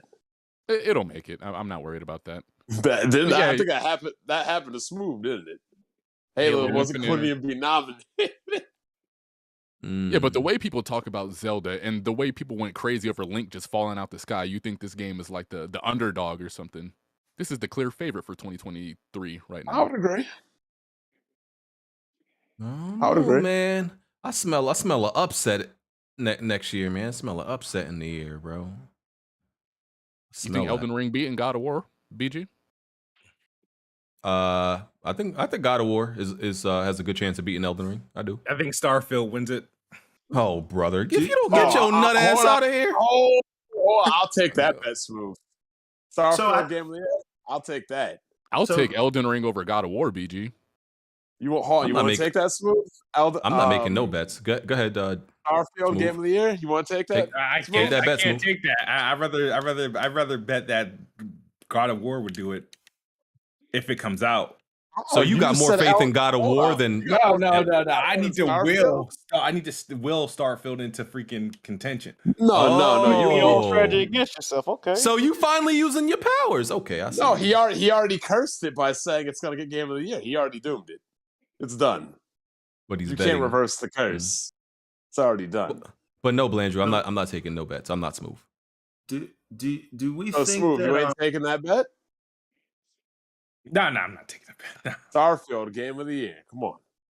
And I'll even throw in a caveat that if it gets delayed out of the year, that it'll void the bet. Okay. Yes, no? No, we're good. Next time we're gonna bet on a game you've never even seen. Hold on. We good means yes, or we good means no? Next topic, please. Everbone, what were you gonna say? We needed a yes or no, Smooth. You said no. So for God of War, in terms of winning Game of the Year, I think it was absolute. I didn't play the game till the first time till last year, and I played it on the PS. It was great, amazing, right? But here he goes. No but. No, but I guess what I'm wondering is, what it had going for it in 2018 was that aside from it being amazing, it was new. And do we think that because it's a sequel, in the minds of the judges, it will not. They won't look at it the same way they look at Elden Ring. I mean, you that's said the same thing about being a Zelda, sequel Breath of the stand Wild against too. it. Yeah, that's what I say about Zelda, but Jack points out that, Nintendo games don't get that type of criticism, according to I'm Jack. about to say people Zelda are Breath of the calling. Wild 2 is going to get praised for being more of the same, whereas God of War will get critiqued for that. It's gonna have y'all gonna see it. Just peep game, man. Y'all know what's going on. I'm just shocked that Smooth has no I mean, this mythological game all these X-bums be talking about, Smooth don't even got the confidence. D-Blunt? I got nothing to say. You're not going to bait him, I guess. I'm just saying, man. Show the game in June or I mean, maybe they'll show it in would've- October for the first time. I had confidence in CD Projekt Red. I would have lost all my money on Cyberpunk. Indeed. Indeed. So, yeah. Zelda, Breath of the Wild 2 delayed till next year. All right, next topic. Did you want to read these super chats? Yeah, go ahead. If you got the updated ones, go ahead. All right. Let me make sure I'm. All right, cool. Shot Red 555. He says, "Actual figure from. I'm from the hood, Compton. Represent. Are you from Compton? Okay, I see you. Got my boy Rico Flair 92. He said, "Hey yo, BG, who this Kirby gameplay belong to? Kids move tier aiming. Yeah, they've been struggling, man. Yeah, that was Jazzy Jefferson. Somebody asked, does Kirby have a hard mode? Because Jazzy was struggling. I ain't gonna lie to you. Jazz, you got all your fingers, brother? What's going on over there, brother? Gameplay looking spooky. We got Andrew Wilkins. He says, "Smooth, instead of online, Instead of online to defend Failsoft, can you fight Xbox brand to finally bring a good game? Xbox hasn't had a good game that sold well since 2011. Smooth, do you have anything to say to this? Forza Horizon 5 outsold Returnal and Ratchet and Clank Rift Apart last year. And that's despite it launching in Game Pass. So next. I love going to Forza. That's all I need. There you go. We got Shot Red 555 again. He says, "It's interesting those politicians you listed worried about a monopoly, but if you go through their history, all of them got shady background." I don't asking about a monopoly though, right? Like they're asking about the treatment of the workers, which again is not the purview of the FTC. So it's very interesting that they're asking the FTC about it. And even if they got what they wanted, aren't they then saying that you're basically going to leave the workers to fend for themselves? Hey, everyone, what's your favorite, like your platform of choice? Xbox. Okay. Yeah. We appreciate your honesty, brother. We appreciate your honesty, brother. Proceed, Jack. Most Xbox guys say, "Well, I tend to play everything, but I do, I believe you can have a favorite, but you can still be objective. I make no Absolutely. Hey, I feel you, brother. I feel you. I I'm respect making that. known that I'm a bias neutral, so you're okay. Yes, sir. Oh, don't use no damn I neutral like that word bias around here. neutral. I like that, Blandrew. I like that. I'm not neutral. I'm not neutral. I fuck with Everborn. I fuck with you, dog. All right. We got Andrew Wilkins. He said, "All Xbox fans are like Smooth. They hype 12 teraflops. Sony has the better built console. They hype hardware ray tracing. Sony has the better and more ray trace games. They hyped 4K VR. Microsoft didn't release it." Okay. Anybody want to respond to that? I don't know. Why are developers complaining of Microsoft saying, "Oh, the tools aren't ready"? And I heard dealer talk like, "What's going on over at Microsoft?" Smooth? I'm tired of hearing about the tools. I'm gonna be real with you. I don't want to hear no more about no tools. Honestly, I'm lost on that. I'm not sure. I'd rather we not get into the tools, the hammers, the saws, and let's not. We got one more. We got Sofa Spy. He said, "Be careful, Jack. BG is always copying press start. He about to announce WWP is shutting down in a few weeks." Moon emoji. That's so crazy because everything that, shout out to Press Start, them my boys, right? I love Press Start. Everything they did over there, right? You know what they eventually came back to? My formula and my blueprint. So y'all could keep running with that narrative. I copied no one. I am the originator. What is that one thing Thanos used to say? And where did that bring you? Right back to me. Everything they did, you know whose blueprint they came back to? Mine's. But R.I.P. to Press Start. But I just gotta say, I mean, there's always one guy saying that Weapon Wheel's a dead podcast, and yeah, irony is Irony sucks. You and Alex stay beefing anyway. I don't beef. Friends, man. They best friends, bro. I'm just telling you what it is. Any more, Jack? No, we go right now. Your paycheck gonna be okay, Jack? Hey, man, you know, we living out here, man. We trying, bro. You know, Jack, more why don't you streams start on the your way. own podcast. You know, people been asking me about that, man. We'll see. We'll see. Can you start yours first, Blandrew? We still waiting on it. I'm working on the Elden Jack. Ring review. Jack, I did have to ask you something, right? What's up? How come when white people either smack or threaten to smack people, nothing happens to them, but when black people threaten to smack or smack people, they give them the fuck up back? What's going on, right? See, okay, I'm glad I ain't the only one peeped that. All right, you know the vibes. You know what's going on. All right. Some PlayStation stuff. So Sony, y'all let me know if y'all think this is a story or non-story, just, business as usual, or, well, the second thing is definitely not. So Sony cut PlayStation jobs despite growth. They fired let go about 90 employees, calling it global transformation. And also, I think 8 more women were added to this PlayStation sexual harassment lawsuit that's going on. Well, hold on. How come Smooth ain't complaining about this? Stuff getting called out all over the industry. So, the sexual harassment is definitely an issue that needs to be addressed as soon as possible. Firing 90 people, who gives a shit? They probably hired more than 1,500 people this year alone. So all these studios they're acquiring got hundreds and hundreds of. Don't Bungie got like 800 employees? I don't give a shit. 90's nothing. Yeah.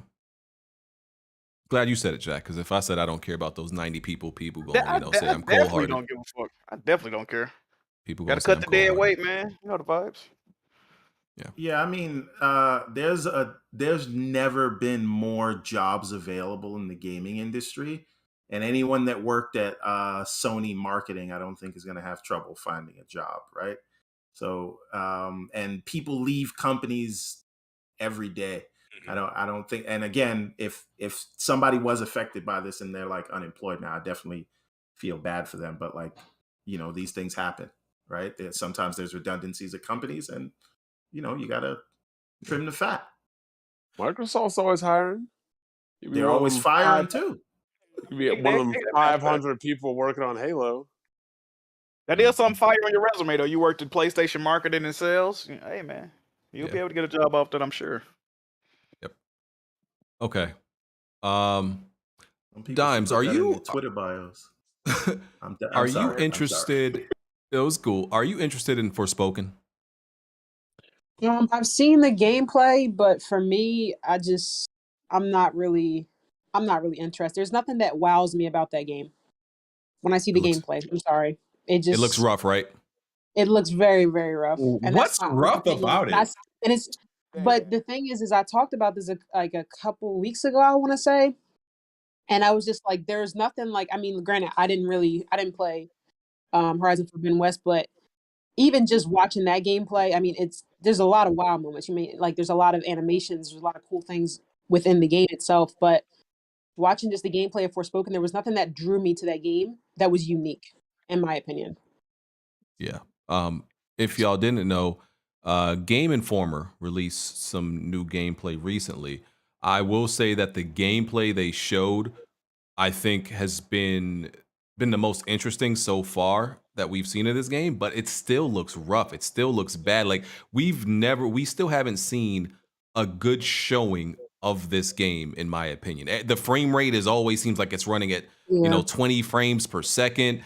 The world looks pretty barren. The enemies just look kind of generic and don't really seem like the game just doesn't seem like it's flowing well together. Right? And it looks like amateur hour. I'm gonna be real with you. It looks like amateur hour over there. Tech demo, dog. You know what's going on, bro. It like a good tech demo. Yeah, like a SSD texture loading tech demo, like that shit they showed at the beginning. That's what it looked like. I'm surprised y'all don't find the game looking impressive. I'm like, aren't they targeting like 60 FPS on that game?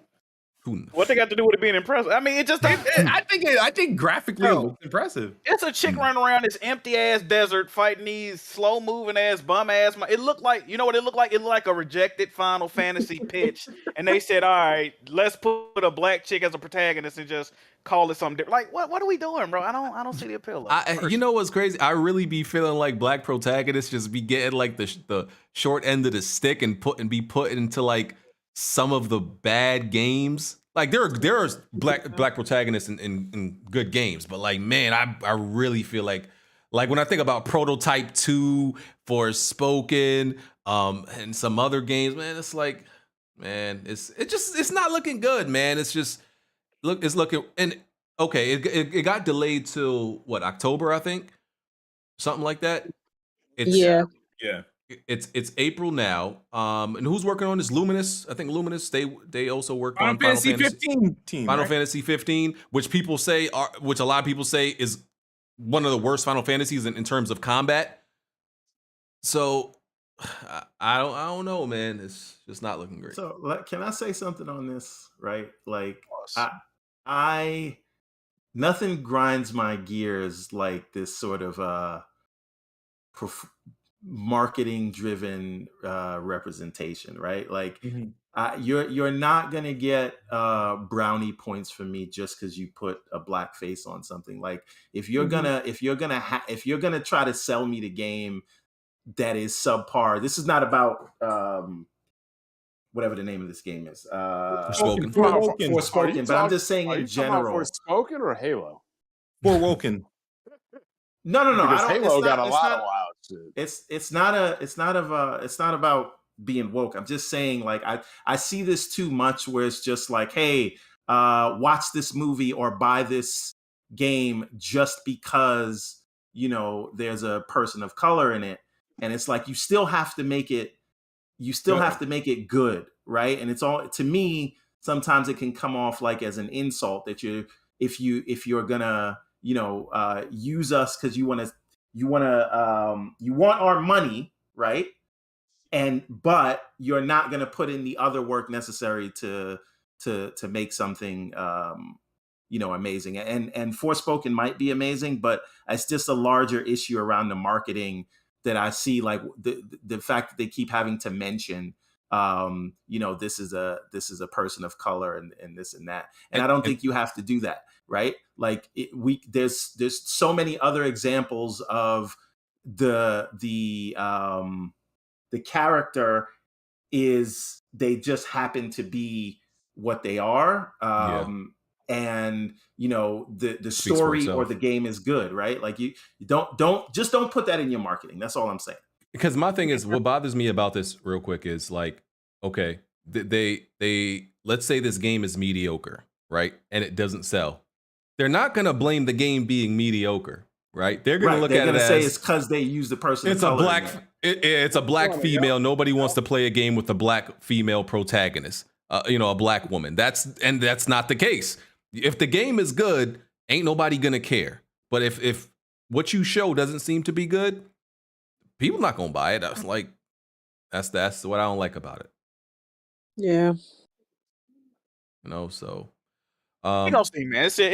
We gonna see. They delayed the game. Hopefully, they get some more enemies on screen. And honestly, I think the saving grace of this game is going to have to be, for me personally, it's gonna have to be the story, man. I already do not like those frantic action platinum game type, you know, swinging swords like you know. I'm not a fan of that type shit, right? So if this game got a good story, I think, you know, I can fuck with it.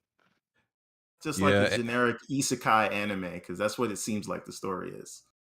Yeah, and it could, you know, listen, it could surprise us. I ain't gonna lie. I've been surprised by games that I thought were gonna be bad, you know, recently, like, you know, Guardians. You know, I was shocked when that game was actually good.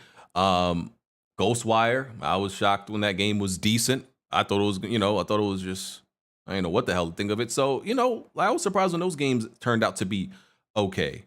Right, as long as I do hope it's not garbage. If it's like, yeah, this is decent and it runs well, we can be okay with that. Even if it's not nothing amazing, we can be okay with that.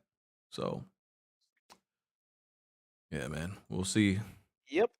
see how it turns out. I think it still needs another delay till like next year, but we'll see. Minecraft. This is a strange story. So the ray tracing in Minecraft was canceled, right? I don't know if it ever made it in there. It made it to and they some removed consoles, it.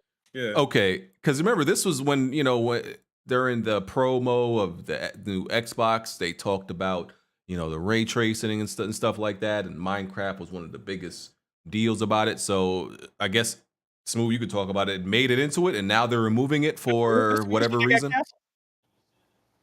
No, I don't know if it got canceled. They canceled the 4K upgrade too. Remember? Yeah, the Xbox One X Super Duper Deluxe. Yeah. So what It's happened not was called the Super Duper Deluxe, is it?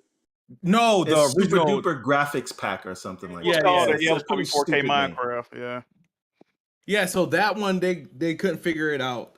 This one, they demoed this thing to like Digital Foundry like some back before they when they originally revealed the Series X and whatnot. We've been waiting on it. They've been quiet about it. It came up in a preview build. You have to be in part of the Insiders program, and it was there. And they said it was released in error or some shit like that. It was a mistake.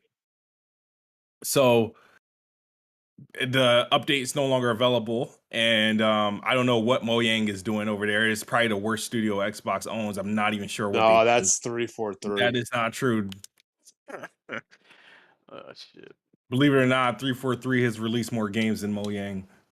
I mean, Is it Mojang Mojang or more? Is it released Mojang or more Mojang? Mojang sound crazy. I'm gonna say Mojang. I heard one of them little. It could be people because say J's be Mojang. silent if it's like. Yeah. You You got I don't know.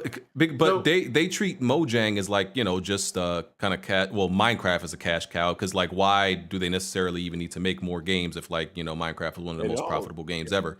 That's why they don't make nothing else. But As they should. Yeah, so I think part of the issue with this is they can't get it. First of all, I think ray tracing, we were sold a bill of goods, right, on ray tracing, but Insomniac did do it. So maybe I can't even say that. Maybe on the Xbox it's a bill of goods. I don't know. Use a different form of ray tracing on Xbox. It's DirectX ray tracing. Right. Well, whatever that is, Direct right trash. now it doesn't work, right? So the thing is, I think like we've seen it, but it probably breaks the game somewhere. And in terms of the technical debt that builds up and the effort that the team would put on that, I think they look at the audience of people playing Minecraft and say that the audience that plays Minecraft spends all their time there and money on it. They probably don't care about ray tracing. That update is going to be something that we will go on there and say, hey, this looks cool. Play for 10 minutes and then never go back to it.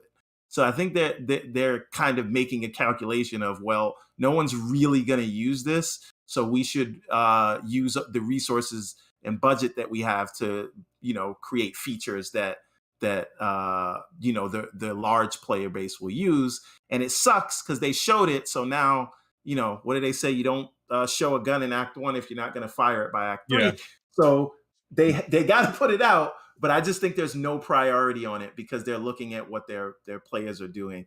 And, again, this is their marketing blunder, but I don't know that their players really care. I wasn't going to play it, but yeah. I think it's just it's a crummy way of looking at it because it's the second time they did that with that stupid ass game. Yeah.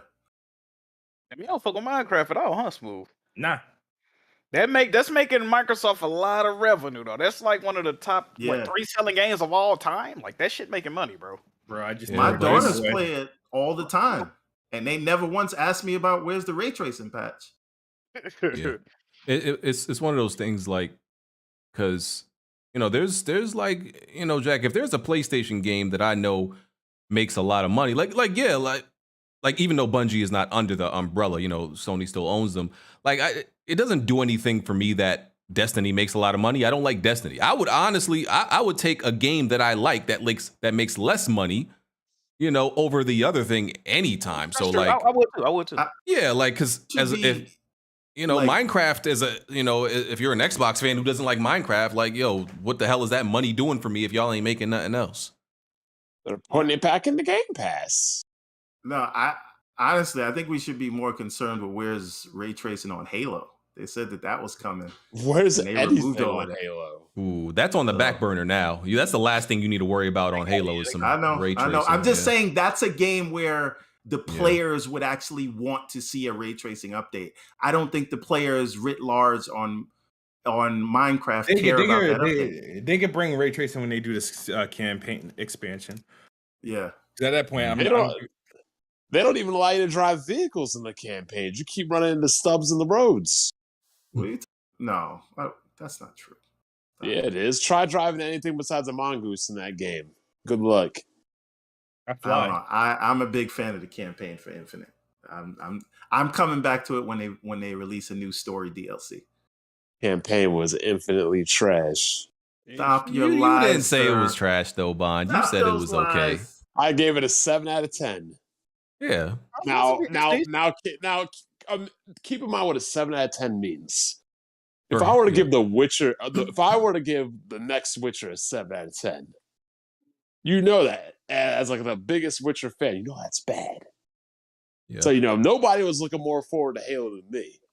Nobody's probably in this community's probably played more Halo than me, and even I dropped that shit. Shit's dead. The franchise is dead. Disagree. About this movie? It's over. That should have ended and Halo will be just fine. Should have ended at Halo 3. Y'all niggas been saying Halo will be just fine after Halo 4. Y'all niggas said Halo will be just fine after Halo 5. Now we got a 10-year plan. Don't worry, Halo will be fine. I'm not hitting. When's it gonna be fine? As far as I'm concerned, they're still treating it for cancer. This guy. And I know that sounds insensitive in my situation. I don't have cancer. There's people I know. Don't go crazy, people. But yeah, this shit is terminally ill. It's done. Well, it's a wrap. Master Chief had a good run. So did Cortana. Should have ended at 3 when they put his ass in the cryo sleep. Should have been it. Smooth, you get off a lot of Halo slander right now. I don't like this shit. Smooth, I don't like this shit, brother. You got to fight Smooth back. Don't play. He can't do nothing. Yeah. All right. Well. What do you mean I don't play? I actually just play yesterday. I'm 2 more ranks down from maxing out the season 1 battle pass. Next topic, BG. This shit crazy. Oh man. E3 has been canceled. The digital E3 because there was no physical E3. I need to gloat on this because I've been telling y'all niggas E3 is trash since 2012. Oh, brother. There you go. 10 years later, I finally get to say I was right. Please understand, no more E3, no more bald niggas arguing about floor plans. What's going on? No more dissecting treasure maps. I do remember the floor plan Twitter, the floor plan debates. Them joints was fire. Over. There is no more E3, and I couldn't be happier. Floor plan debates was fire back in the day, man. Okay, so yeah, digital E3 is canceled. I don't even remember exactly why. Why is irrelevant at this point. But E3 is. Listen, I think E3 would still be going if it wasn't for, COVID. If that never happened, I still think E3 would be going. Absolutely. Like it may not be as popular as it once was at its height, but it would definitely still be going. Yeah, there's too many delays. Go ahead. No, I was just saying there's too many delays. There's a lot of delays going on. Yeah. I was gonna say, what really killed E3 too is the fact that the companies that were, going to exhibit at E3, they figured out a finesse. We don't have to necessarily go to E3 to go to E3, right? We can pull out, do the event a day before, or go to this building instead of this building and be in the direct vicinity of the fucking event and not have to pay all these absorbent fucking fees and still call the shit E3. So the ESA was like, they was losing all this money, all this attendance. So yeah, of course they gonna shut that shit down. And the funny thing was Mr. Video Games Award, he was spitting on their grave pretty much. Yeah, he couldn't wait to announce. As soon as Jeff Keighley. He knew that shit was canceled. He was like, I'm gonna announce my. He was happy as shit on Twitter, wasn't he? I'm like, both of his shows are trash, dude. That's the thing. Who cares if there's nothing to compete with it? Who cares if it's trash? Jeff Keighley don't get. You know, it was a little bit weird coming from Jeff Keighley. The video game awards are now the new E3. And Summer Game Fest. No, it's not. It is. Summer Game Fest. It has no competition. What else exactly are we watching at that time? We know it's not going to be as good presentation-wise at E3. And a lot of publishers, developers are not even going to give some of their best announcements to Summer Game Fest. Because they're going to do it on their own. But Jeff Keighley's happy. Imagine one man beating the ESA. That's like ridiculous to think about. He's not worried about all them people that lost their job because there's no more E3. I thought Jeff would be sad, man. I thought he was better. Like we was talking about with the other shit, free to play games. It's a lower barrier entry. You can plug in with Jeff Keighley. You know, just okay, we gonna give you this exclusive coverage rights, and they getting the same fucking media coverage that they would if they went to E3 and spent $200,000-$300,000 to show the shit. So of course, yeah, and some of these devs will go to Jeff Keighley for that exclusive, And I done woke up for some of these Summer Games Fest, and it be the worst fucking announcements. I be waiting for the countdown. I'm like, bro, are you serious? Maybe it'll get better. It'll get better. Hopefully, man. And I went to 3 E3s, and they were good. It was 3, I believe, and they were good. Enjoyed my time, and enjoyed networking, making connections, and it was a good time. Only thing I'm mad about is Zaire and Hardy never got to fight anybody there. Oh, brother. I'm not gonna lie, Jack. I was hoping for at least one quick encounter at E3. That shit would have been funny. Yes, sir. BG was supposed to be one of the combatants, right? Oh, brother. Yeah, okay. You gonna get knocked out your loafers, BG? Yeah, okay. Okay. Yeah. And it wasn't no parts in there, that would have been crazy. I definitely would have been filming that shit the whole time, too. God damn. Tell you what, ain't nobody putting no fucking hands on me. That's What about feet? What about feet? No feet, hands, all right, no limbs getting put on me, my nigga. Just trying to make sure. Forearms, nothing? Okay. Elbows, None of that. You ever been? And I would never be worried about it. I grew up in a New York City public school system. Blanchard. Yeah, it'd be kind of impossible for him not to get into It's literally impossible not to fight. Like, come on, man. You ever won any fights, BG, or you was like, don't play with me, Jack. Don't play with me, Jack. Don't play with me, Jack. I've lost a lot of fights before, but I won my fair share as well, Listen, I've definitely wasn't getting washed. Okay, I definitely wasn't getting washed. I definitely wasn't getting washed. At the bare minimum, at worst, it was debatable. At worst, any of them. At worst, any of them was debatable. Okay, but I definitely never lost. It was never like, okay, this nigga's out. It was never that for me. I don't care what I had to do. I was gonna make it debatable. You grabbing that? Would you out there grabbing a nigga's dick and shit? Oh my God! Here you go. No, that wasn't my method. By any means. I gotta say that's never been my method. That's never been my method, man. But so what was you fighting about, BG? Somebody made W's a W, exclusive or something? Or I remember the one. What I do remember. What this is crazy, right? Oh, the fact that you don't remember is a problem already. No, I don't remember. I didn't get into that many fights. I mean, listen, I was at that time. I was taller than not that is the end all be all, but I was taller than most the other kids at that time. But I remember this one kid, right? This is the weirdest shit ever. He was taller and bigger than me, right? He got his cousin, who was like, bro, way shorter than him to fight me. He's taller than both of us. He got his short cousin to fight me. I was like, what part of the game is this? This don't even make your ass what you do. No. Was his cousin a fighter? No, like his cousin was just a little short nigga with a chipped tooth. I remember he nigga had a chipped tooth. That's what I remember about him. He beat the dog shit out you. What you beat? Absolutely not. Absolutely not. Nigga was on your shit like a speed bag. I was looking good. He still had a chipped tooth. Listen, all right. If I were to lose all them fights, bro, I couldn't have came back to school because niggas is just gonna keep punking you if you lose every fight. Yeah, if you lose a fight, you can't. The next person want to fight to get there. You can't fight in schools anymore. Winner gets shot. Yeah, that's what I was like. By the time it got my last fight, I was like, you know what, I'll just take the L. I ain't trying to get shot. I'm dead ass winning That's shot. not the funny shit Brian ever said. All right, bro. That was a good one. Like you win a fight nowadays, you really lose. Winner gets shot. Like, you get into a fight, winner gets shot. Yeah, the transfer. Like, Jesus. I was more of an observer of most fights. Like I said, I didn't get in that many. I do remember niggas fighting a lot over Pokemon cards, though. Oh man, that's facts. That's facts. I always missed the fights. They got broken up by the time I got there. Well, you was in a padded room too, Belanger. They used to let y'all out to see them shit. So stop this, Jack. Oh yeah, man. Niggas in Andrew, niggas in Blanger's class hit hard.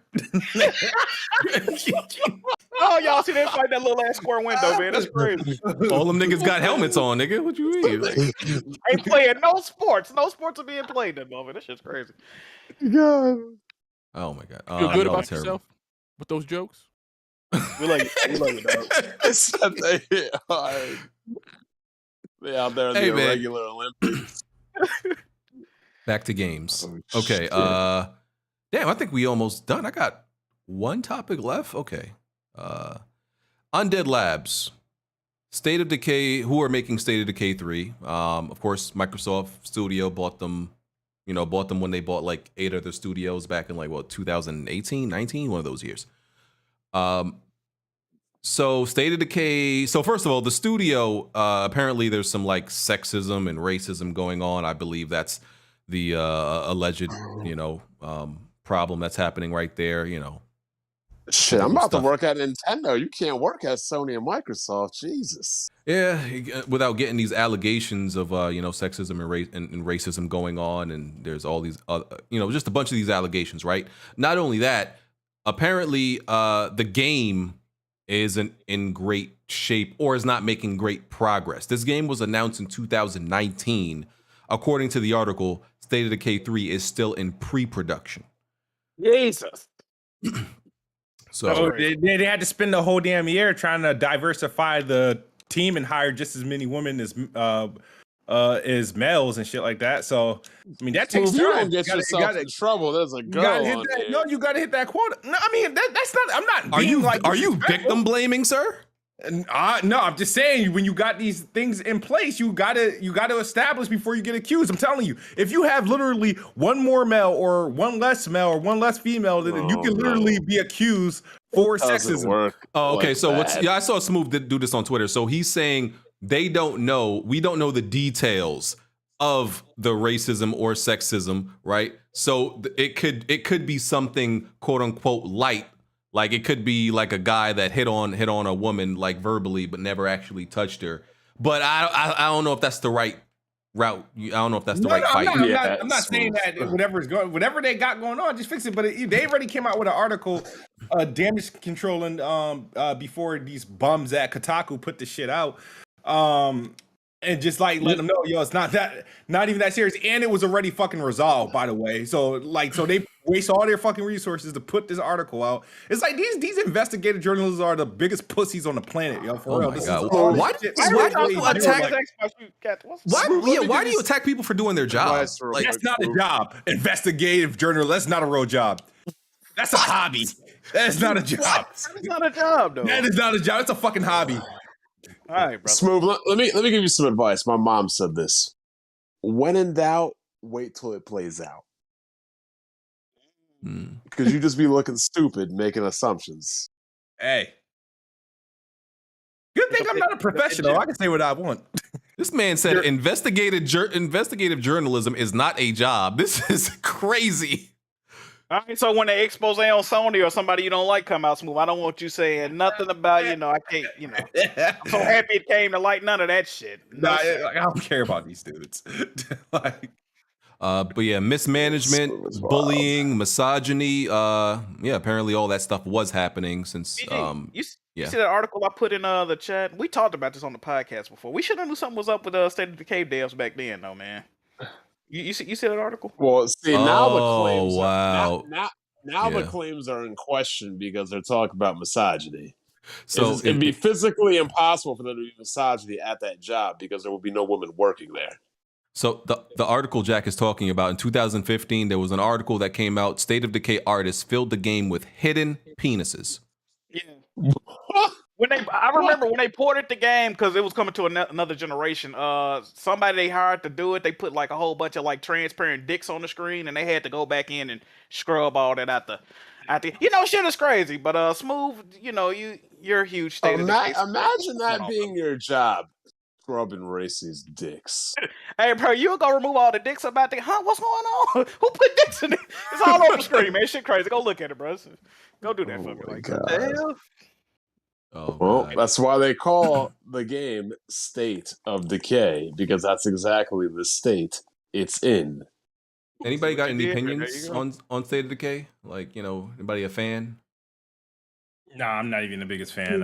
So I could care less about what's going on over there. But you're not the biggest. Hold on, Smooth. Y'all remember you can. I remember you for it to come out. I mean, I'll tell you this. You and Gaming Addict was really like talking praise of this shit. What happened, brother?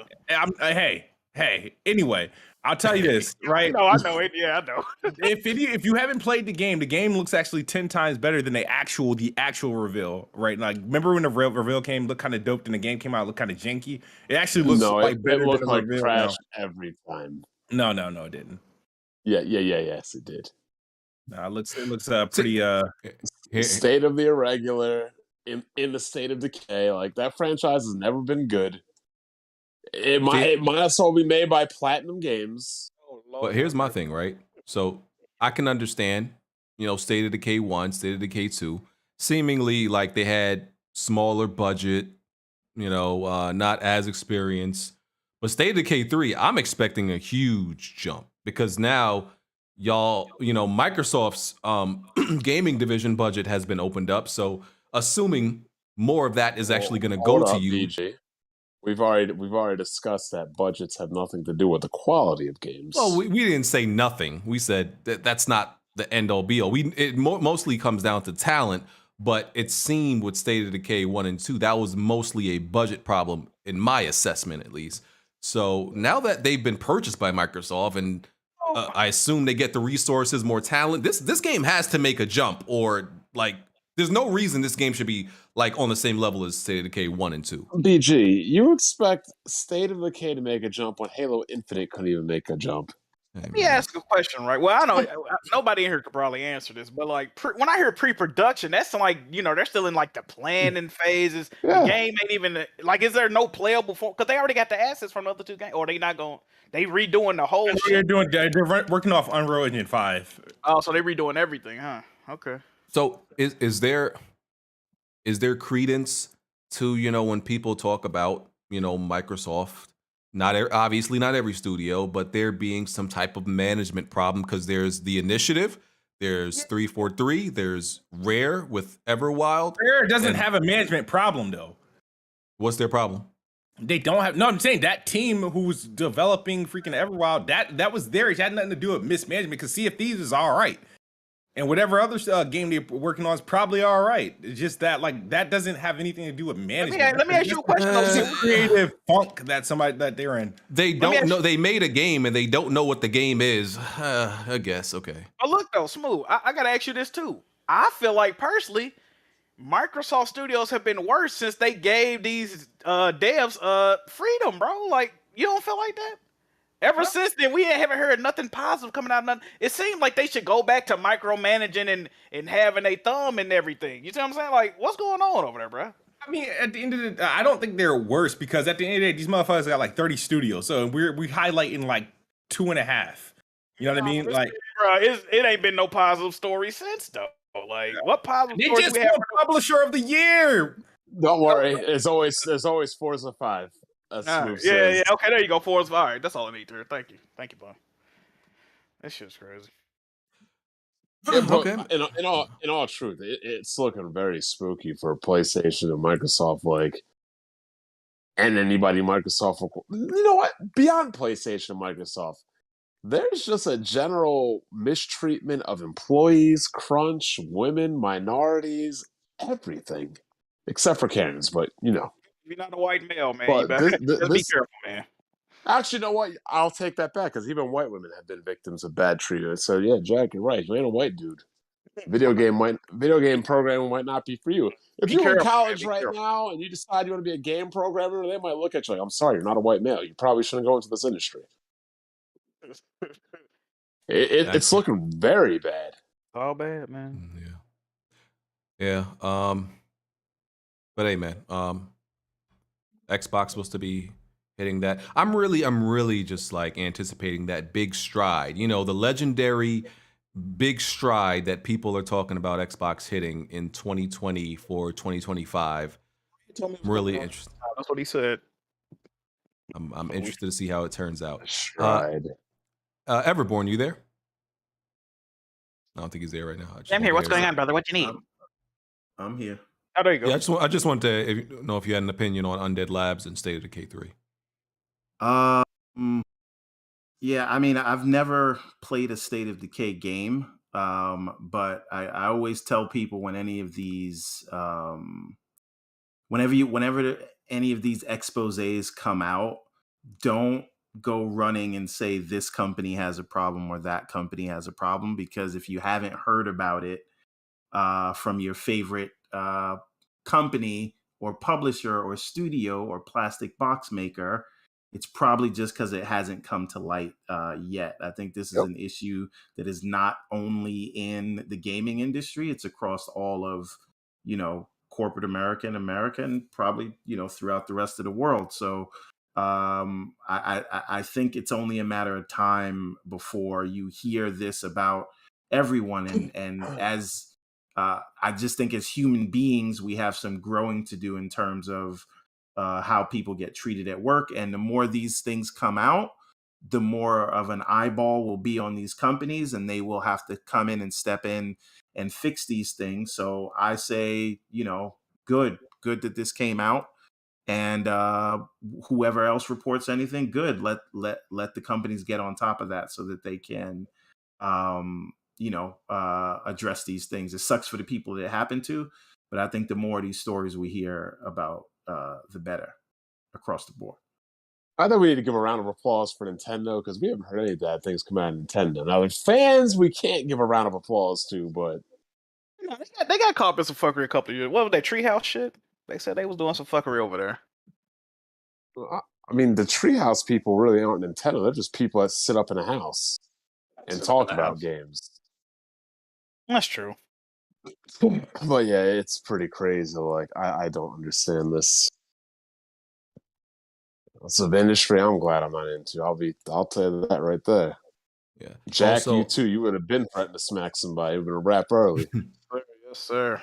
They are reverting the removal of the Xbox game DVR. Remember, we reported that they were going to be removing it, but now they're reverting that so people could still use it. That's good. No, it was the whole share to Twitter issue. So is that still there, or are they getting rid of that? No, they're putting it back. They temporarily disabled it, and now it's going back because we complained a lot, which I'm happy. Complaining works, man. Yes, sir. Yep. There you go. Okay. Xbox dudes don't like sharing stuff. It's their private information, their social security and stuff. You know how it is. Jack, did you watch Colin Moriarty's interview with this Hasan Kahraman guy? Did you watch this? I saw that he did one, but I'm so tired of that guy and that whole dev studio. I'm not feeding into anymore that bullshit. They are scam artists, bro. Like I listened to it. I honestly think this guy is like you said, he's a bullshit artist. I think he's a scammer. Just like Colin was asking him questions, and honestly, he was just giving like these very generic answers that like anybody could have said. And any answer, like any specific thing Colin asked him, he would say, "Oh yeah, that's NDA stuff." That's like probably not even NDA. He was using the NDA as a cover. Colin asked him about the budget of the game. He said it was like $30K, which doesn't make any sense. As he said, $30K was like, oh, that's we had some external devs, and that's how much it was. But like Colin was asking him like the whole budget of the game. he couldn't really give an answer of how much they spent. There was some other stuff about just like he asked him like, oh, who's your connect at PlayStation? Oh, I can't really say, like, just who do you speak to at PlayStation? Who's your liaison? Who's your connect? Like, he couldn't even say that. I'm like, I don't think that's NDA. No, he couldn't answer anything, bro. I think this guy is honestly a scammer. 30K, bro. You can't make, bro. The worst games on PlayStation cost more than 30K to make, yo. Like, yeah, Jesus. There was the Jason, because he spoke to Jason Schreier a few months ago, right? And Colin referred to the Jason Schreier article, and Jason. Listen, one thing people can't take away from Jason Schreier is he does a good job, right? He was pretty much denying the stuff that Jason Schreier claimed that he said in the interview. He was like, "Yeah, I didn't say that to Jason Schreier." I'm like, I'm gonna be real, bro. I believe what Jason Schreier says. Jason Schreier ain't just gonna like make up something out of nowhere and claim you said it. I gotta correct something you just said, BG. You said Jason Schreier does a good job. That's a hobby, not a job. Oh, yes. You're right. According to Smooth, Does he get paid for it?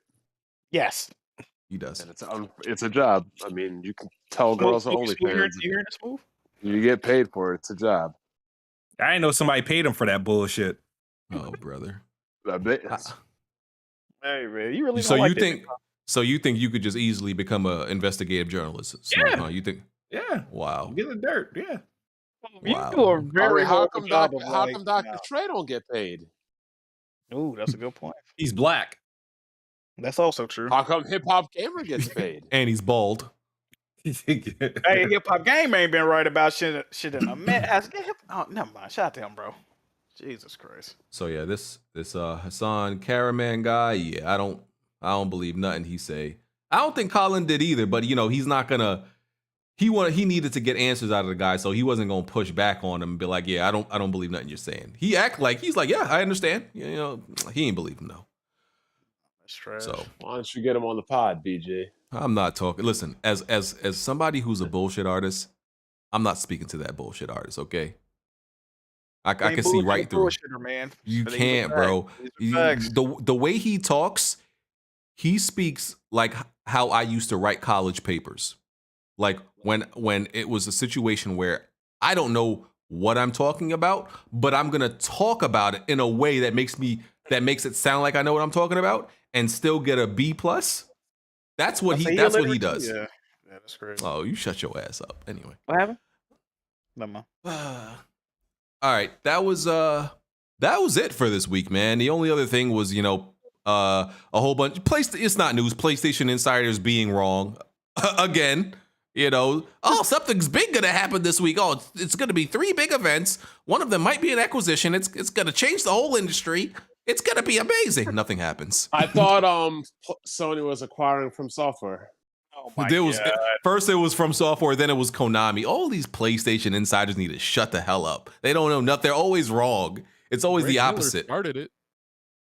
Well, no, he didn't start it, but he really, because people look at Greg Miller. Okay, if Greg Miller's gonna hype it, then it must really be happening. So he furthered this nonsense. So that was kind of irresponsible of him. But he claims he had sources and he had reason to believe stuff was actually gonna happen. And then he tried to play it off like, come on, bro. You not in the position to just be hyping anything you hear. So nothing happened. PlayStation insiders, trash batting average. They just bad, bro. They're always wrong, never right, never believe. You gonna let them talk about your people like that, Jack? He's not wrong. Dang. You seen them new factions leak, BG? No, I didn't. You didn't? Well. No, I don't. And I want to see gameplay. I don't care about leaks at this point. There was a whatchamacallit leak. What's this Xbox game now? Spaceman. Spaceman game. Yeah, that game. There was a image leak, I believe. Some people were impressed. They call it concept art, BG. They call it concept art. Well, it seems to be like actual image of gameplay. It didn't seem to be concept art, but I'm like, still nothing we can do with this. So yeah, that was it. Know if it's gonna be first or third person. People are hyping this game. gameplay though that we've confirmed that now apparently. So there you go. I think it's good. I don't know what it's gonna be. I don't know. I don't really care. Their Bethesda's RPGs usually give you a third person option, even if it doesn't look good though? I know. I don't think it's third person. I call that external camera. External camera. I don't know. But yeah, that's all that happened this week, man. We done. We're about to get out of here on time. I like it. Shit. Let me read these super chats then. Yeah, get to that. Time. All right, super chat. By the way, Andrew Wilkins, he might have dropped like 100 in the super chat. This shit is crazy. But Andrew Wilkins says, "Smooth, Gran Turismo Sports sold 14 million. What did Forza Horizon 5 sell? No Forza game has even reached 4 million sold." That is actually false. But Forza Horizon 5 is currently at 20 million players. If you want to go about sales, I'm almost certain you said 4 million. At least 2 of those sold 4 million or better. So okay, we got Andrew Wilkins again. He says, when Xbox podcasts cap and say Game Pass is profitable or better, why don't they bring up that PS Now streaming on Gaikai has less input lag? Azure servers are as horrible as DX12 is for tanking frame rates. Smooth. Wow. No comment. Okay. Andrew Wilkins again. He says, why is it that PlayStation 4 is more capable of ray tracing than the Series Hex and Series, what do you say, Mess? Killzone had ray tracing in it. Smooth? No comment. All right. Andrew Wilkins again. He says, BG wins fight by making his opponents go to sleep by reading to them. BG? A W is a W. I'll take it. Sure. There you go. There you go. King Kiso says, I know someone that went to BG school that says some irregular knocked BG out after school, and that's how he ended up in that man house with the lights off. BG? I can assure you back in the early 90s, there was no irregular at my school growing up in Brooklyn at a public school. Wake up in a man's house, yes or no? You. Oh my god, that's the part you concentrated on? No, that's part of that's the craziest part of the fucking story. I don't give a fuck.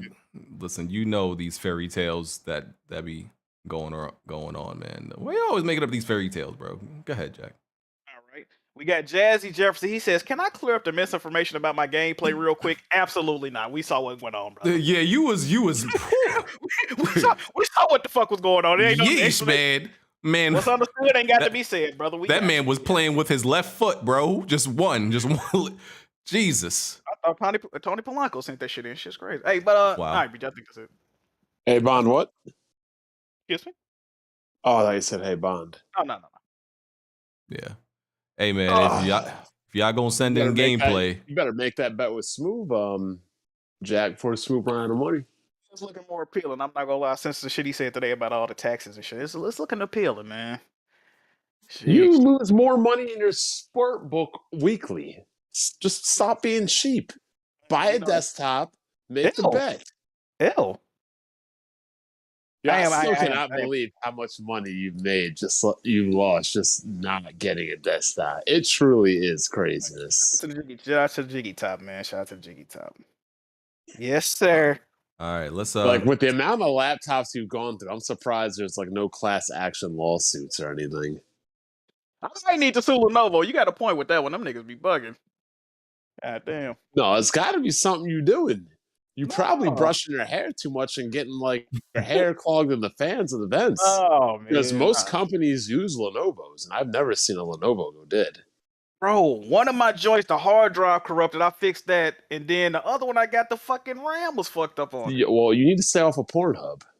No, I can't do that. You come on. Let's be real about this shit for a minute, Bond. Hold on now. Oh, this guy. All right. Everborn, you can do your outro. Let people know where to find you. Appreciate you coming on. Yeah, thanks for having me. And thanks for the chat, everybody in the chat and everybody on the panel. Everborn Saga everywhere. That's Xbox, PlayStation, Steam, MetaQuest. Fuck is MetaQuest? It's the Oculus Quest. Yeah, Twitter, Instagram, TikTok, Facebook, all that. Everborn Saga everywhere. Most importantly, everbornsaga.com, where you can get into the comic series we are producing. We are producing basically our own MCU of manga and of a mix of manga and Western fantasy. So is it comic or is it manga or is it comics in the style of manga? Comics in the style of manga. Okay. We are 3 series in. We'll be launching our 4th series and our first novel, like proper novel, this year. And if you missed the Kickstarter for the Redlands, it is now available to purchase now. And if you are outside of the United States, you can also get it on Amazon, and it works with your Prime shipping. So check out everbornsaga.com. Check out Everborn Saga on all your favorite social media networks and on your favorite platform. All right. Appreciate you. Dimes, thank you for coming through. Absolutely. Thank you for having me. Let people know where to find you. Yeah. You can find me on Twitter, diamonds_. That's DIMENZ_. I stream on Twitch 2 times a week, typically Sundays and Mondays. My Twitch name is It's Diamonds. And yeah, thanks again for hanging out with me. I appreciate it. Yeah, thank you. Thank you for coming on. Yeah. And now to these regular niggas that I spend every Sunday. I'd rather you call me regular than irregular. Yeah. Jack. Hey man, good podcast this week. Shout out to the guests. Go support them on what they got going on. Support me, man. This shit is crazy. Support me. I see Andrew Will, because I see you balling over there, man. Go hit my PayPal. People would support you if you bought a freaking desktop. That's not true. That is People not are tired of giving you money for you to throw in the trash can. That don't sound right. That don't sound right to me. But jiggymerch.com, get in tune, go buy your sweater or something. I don't know what the fuck y'all weirdos wear. But anyway, YouTube, Twitch, Twitter, Jack Move Johnny, Instagram, Jack Move Johnny. Get in tune. We out. All right. All right. Blandrew, we appreciate your input on the one Nintendo topic you had today. Blandrew ain't say shit this whole. Hey yo, what the fuck? Listen. Blandrew proved his worth today with that one Nintendo topic. Man. Didn't say nothing for the rest of the 2 hours. Shout out to people say Smooth don't be talking. Blandrew ain't say shit. This is great. Once again, we're gonna start counting words like Jimmy. Oh, absolutely. You know what type of time I'm on. See, I'm making fun of Blandrew, but I can't go too hard on him because we brought him on here to talk about Nintendo, and he talked about Nintendo. So you're about to beat you in this review real quick, so you can't get too crazy. Man, listen. I ain't go. I'll find Blandrew and kill this nigga before he beat me in that review. Oh, BG. You. God. Don't be. You better hope nothing happens to Blandrew.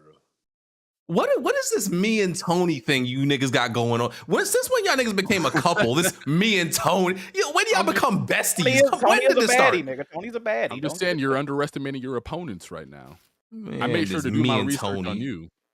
Oh, brother. Listen, I ain't worried about y'all. But yeah, like I said, make sure you guys check out Tony's Cyberpunk review. He did an amazing job. I'm going to have a video up of Elden Ring whenever I get around to beating it. I had to put Kirby and Triangle Strategy on pause to get this review out, so be ready for it. It'll be fun. It'll be my first Souls game beat too. New rule, nobody's allowed to promote Tony on this podcast. None of that nigga work. Just Tony. We can promote everybody else, just not Tony. I seen that nigga Tony suck a dick on X-Hamster last week. That shit was heat. Huh? I can't talk about that. Never mind. Let me fall back. Alright, man. What the hell? My bad, Tony. Wait, BG, you didn't watch his Cyberpunk video yet? No. Oh my goodness. Listen, I hate Cyberpunk. I don't care about that game, so I'm not gonna watch it. It's not even against Tony. I'm just not gonna watch nothing about Cyberpunk. Dang, I watch all your reviews and I couldn't care less about not one of them. Oh just man. To show support. Oh brother. I mean, I'll go hit the like button. I ain't gonna watch it. Game came out like 3 years ago. I never see Blandrew support my videos, Jack. I be watching your videos. Oh, man. I just can't retweet some of them if they go against my agenda that I'm trying to push. See, the only agenda you pushing is Weapon Wheel. Nintendo. Oh God. You know what I was thinking? Wouldn't it be fire? Because Bless Red, of course he's the pirate king. Out here. Wouldn't it be fire if like? Luffy. Yeah, wouldn't it be fire if like Nintendo ran down on him, like we hear about other people, and then on Weapon Wheel we got to talk about it in the article. Like they made a whole article about it. We got to talk about this nigga. Did you see Bless Red came out as a gay man on April Fool's Day? I did see that. He tried to hide it as a joke, but I'm just for sure he was telling the truth. He thought he was slick with that one. Bless, I support you in any endeavor you do, brother. It's all love, man. You know what I mean? Shout out to you, bro. Yo, if they get Bless Red, I'm gonna be milking that for views, talking about, yo, they arrested my best friend Bless Red to be crying in the thumbnail. Absolutely. I'm like, y'all know I know that dude. I'm name dropping. Yeah, Absolutely. Start crying and put my hands on my cheeks, you know. Smooth. Time to All end right, this man. one. Thank you guys for tuning in. You guys, please go to my channel, subscribe there, and follow me on Twitter. And hopefully I have some content up this week. But good episode. It's been a pleasure. All right. And Bond. Content for my channel will be delayed because I'm in the middle of a move, but I'll be on Weapon Wheel. All right. And we are going to After Dark. And I am your amazing, very talented, just absolutely outstanding host. But nobody likes me, of Weapon Wheel Podcast. Nobody likes me. You got to stop this. I don't know why you want to be some type of tragic anime villain, but everybody loves you. Bro, I am the least liked anime villain. I am the least liked person around here, bro. I'm telling you, people do not. We like already me, know bro. that's me. Stop. Bond's on this podcast, right, BG? I think you. Nah, bro. Yeah, Bond and Smooth are easily above you, BG, in the realm That's of hate. that's facts. That's facts. That's absolutely cap. People love Smooth. Yeah, but you know what type of people love Smooth. They just think he's a dummy, but they love him. No, the people that love Smooth, they eat paste for breakfast, man. Them type, respectfully. Love you, Smooth. Well, yeah, BG's getting flown out to events. Everybody wants him on his podcast. I think he even made it on IGN at one point. Did he? Yeah, like he don't never name drop us like, shout out to the homies at Weapon. All right, BG. We see. And that was GameSpot. Listen, the industry may love me, but and all types of people. And he, no, the industry loves me, but people, the local street level the industry niggas, they hate it don't matter if the industry love you, man. Nah, I want love from the people, man. I want them to appreciate what I do. I don't think they do, though. Just being greedy at this point, BG. I'm gonna be real with you. You're right. Anyway, we're going After Dark. We're gonna answer y'all questions and talk about a whole bunch of shit. We'll catch y'all next week. We're out of here. Peace. Fuck Blandrew. Oh, here come all the crazies about to pop in. Thanks, guys. All right. You're welcome. Thank you for coming.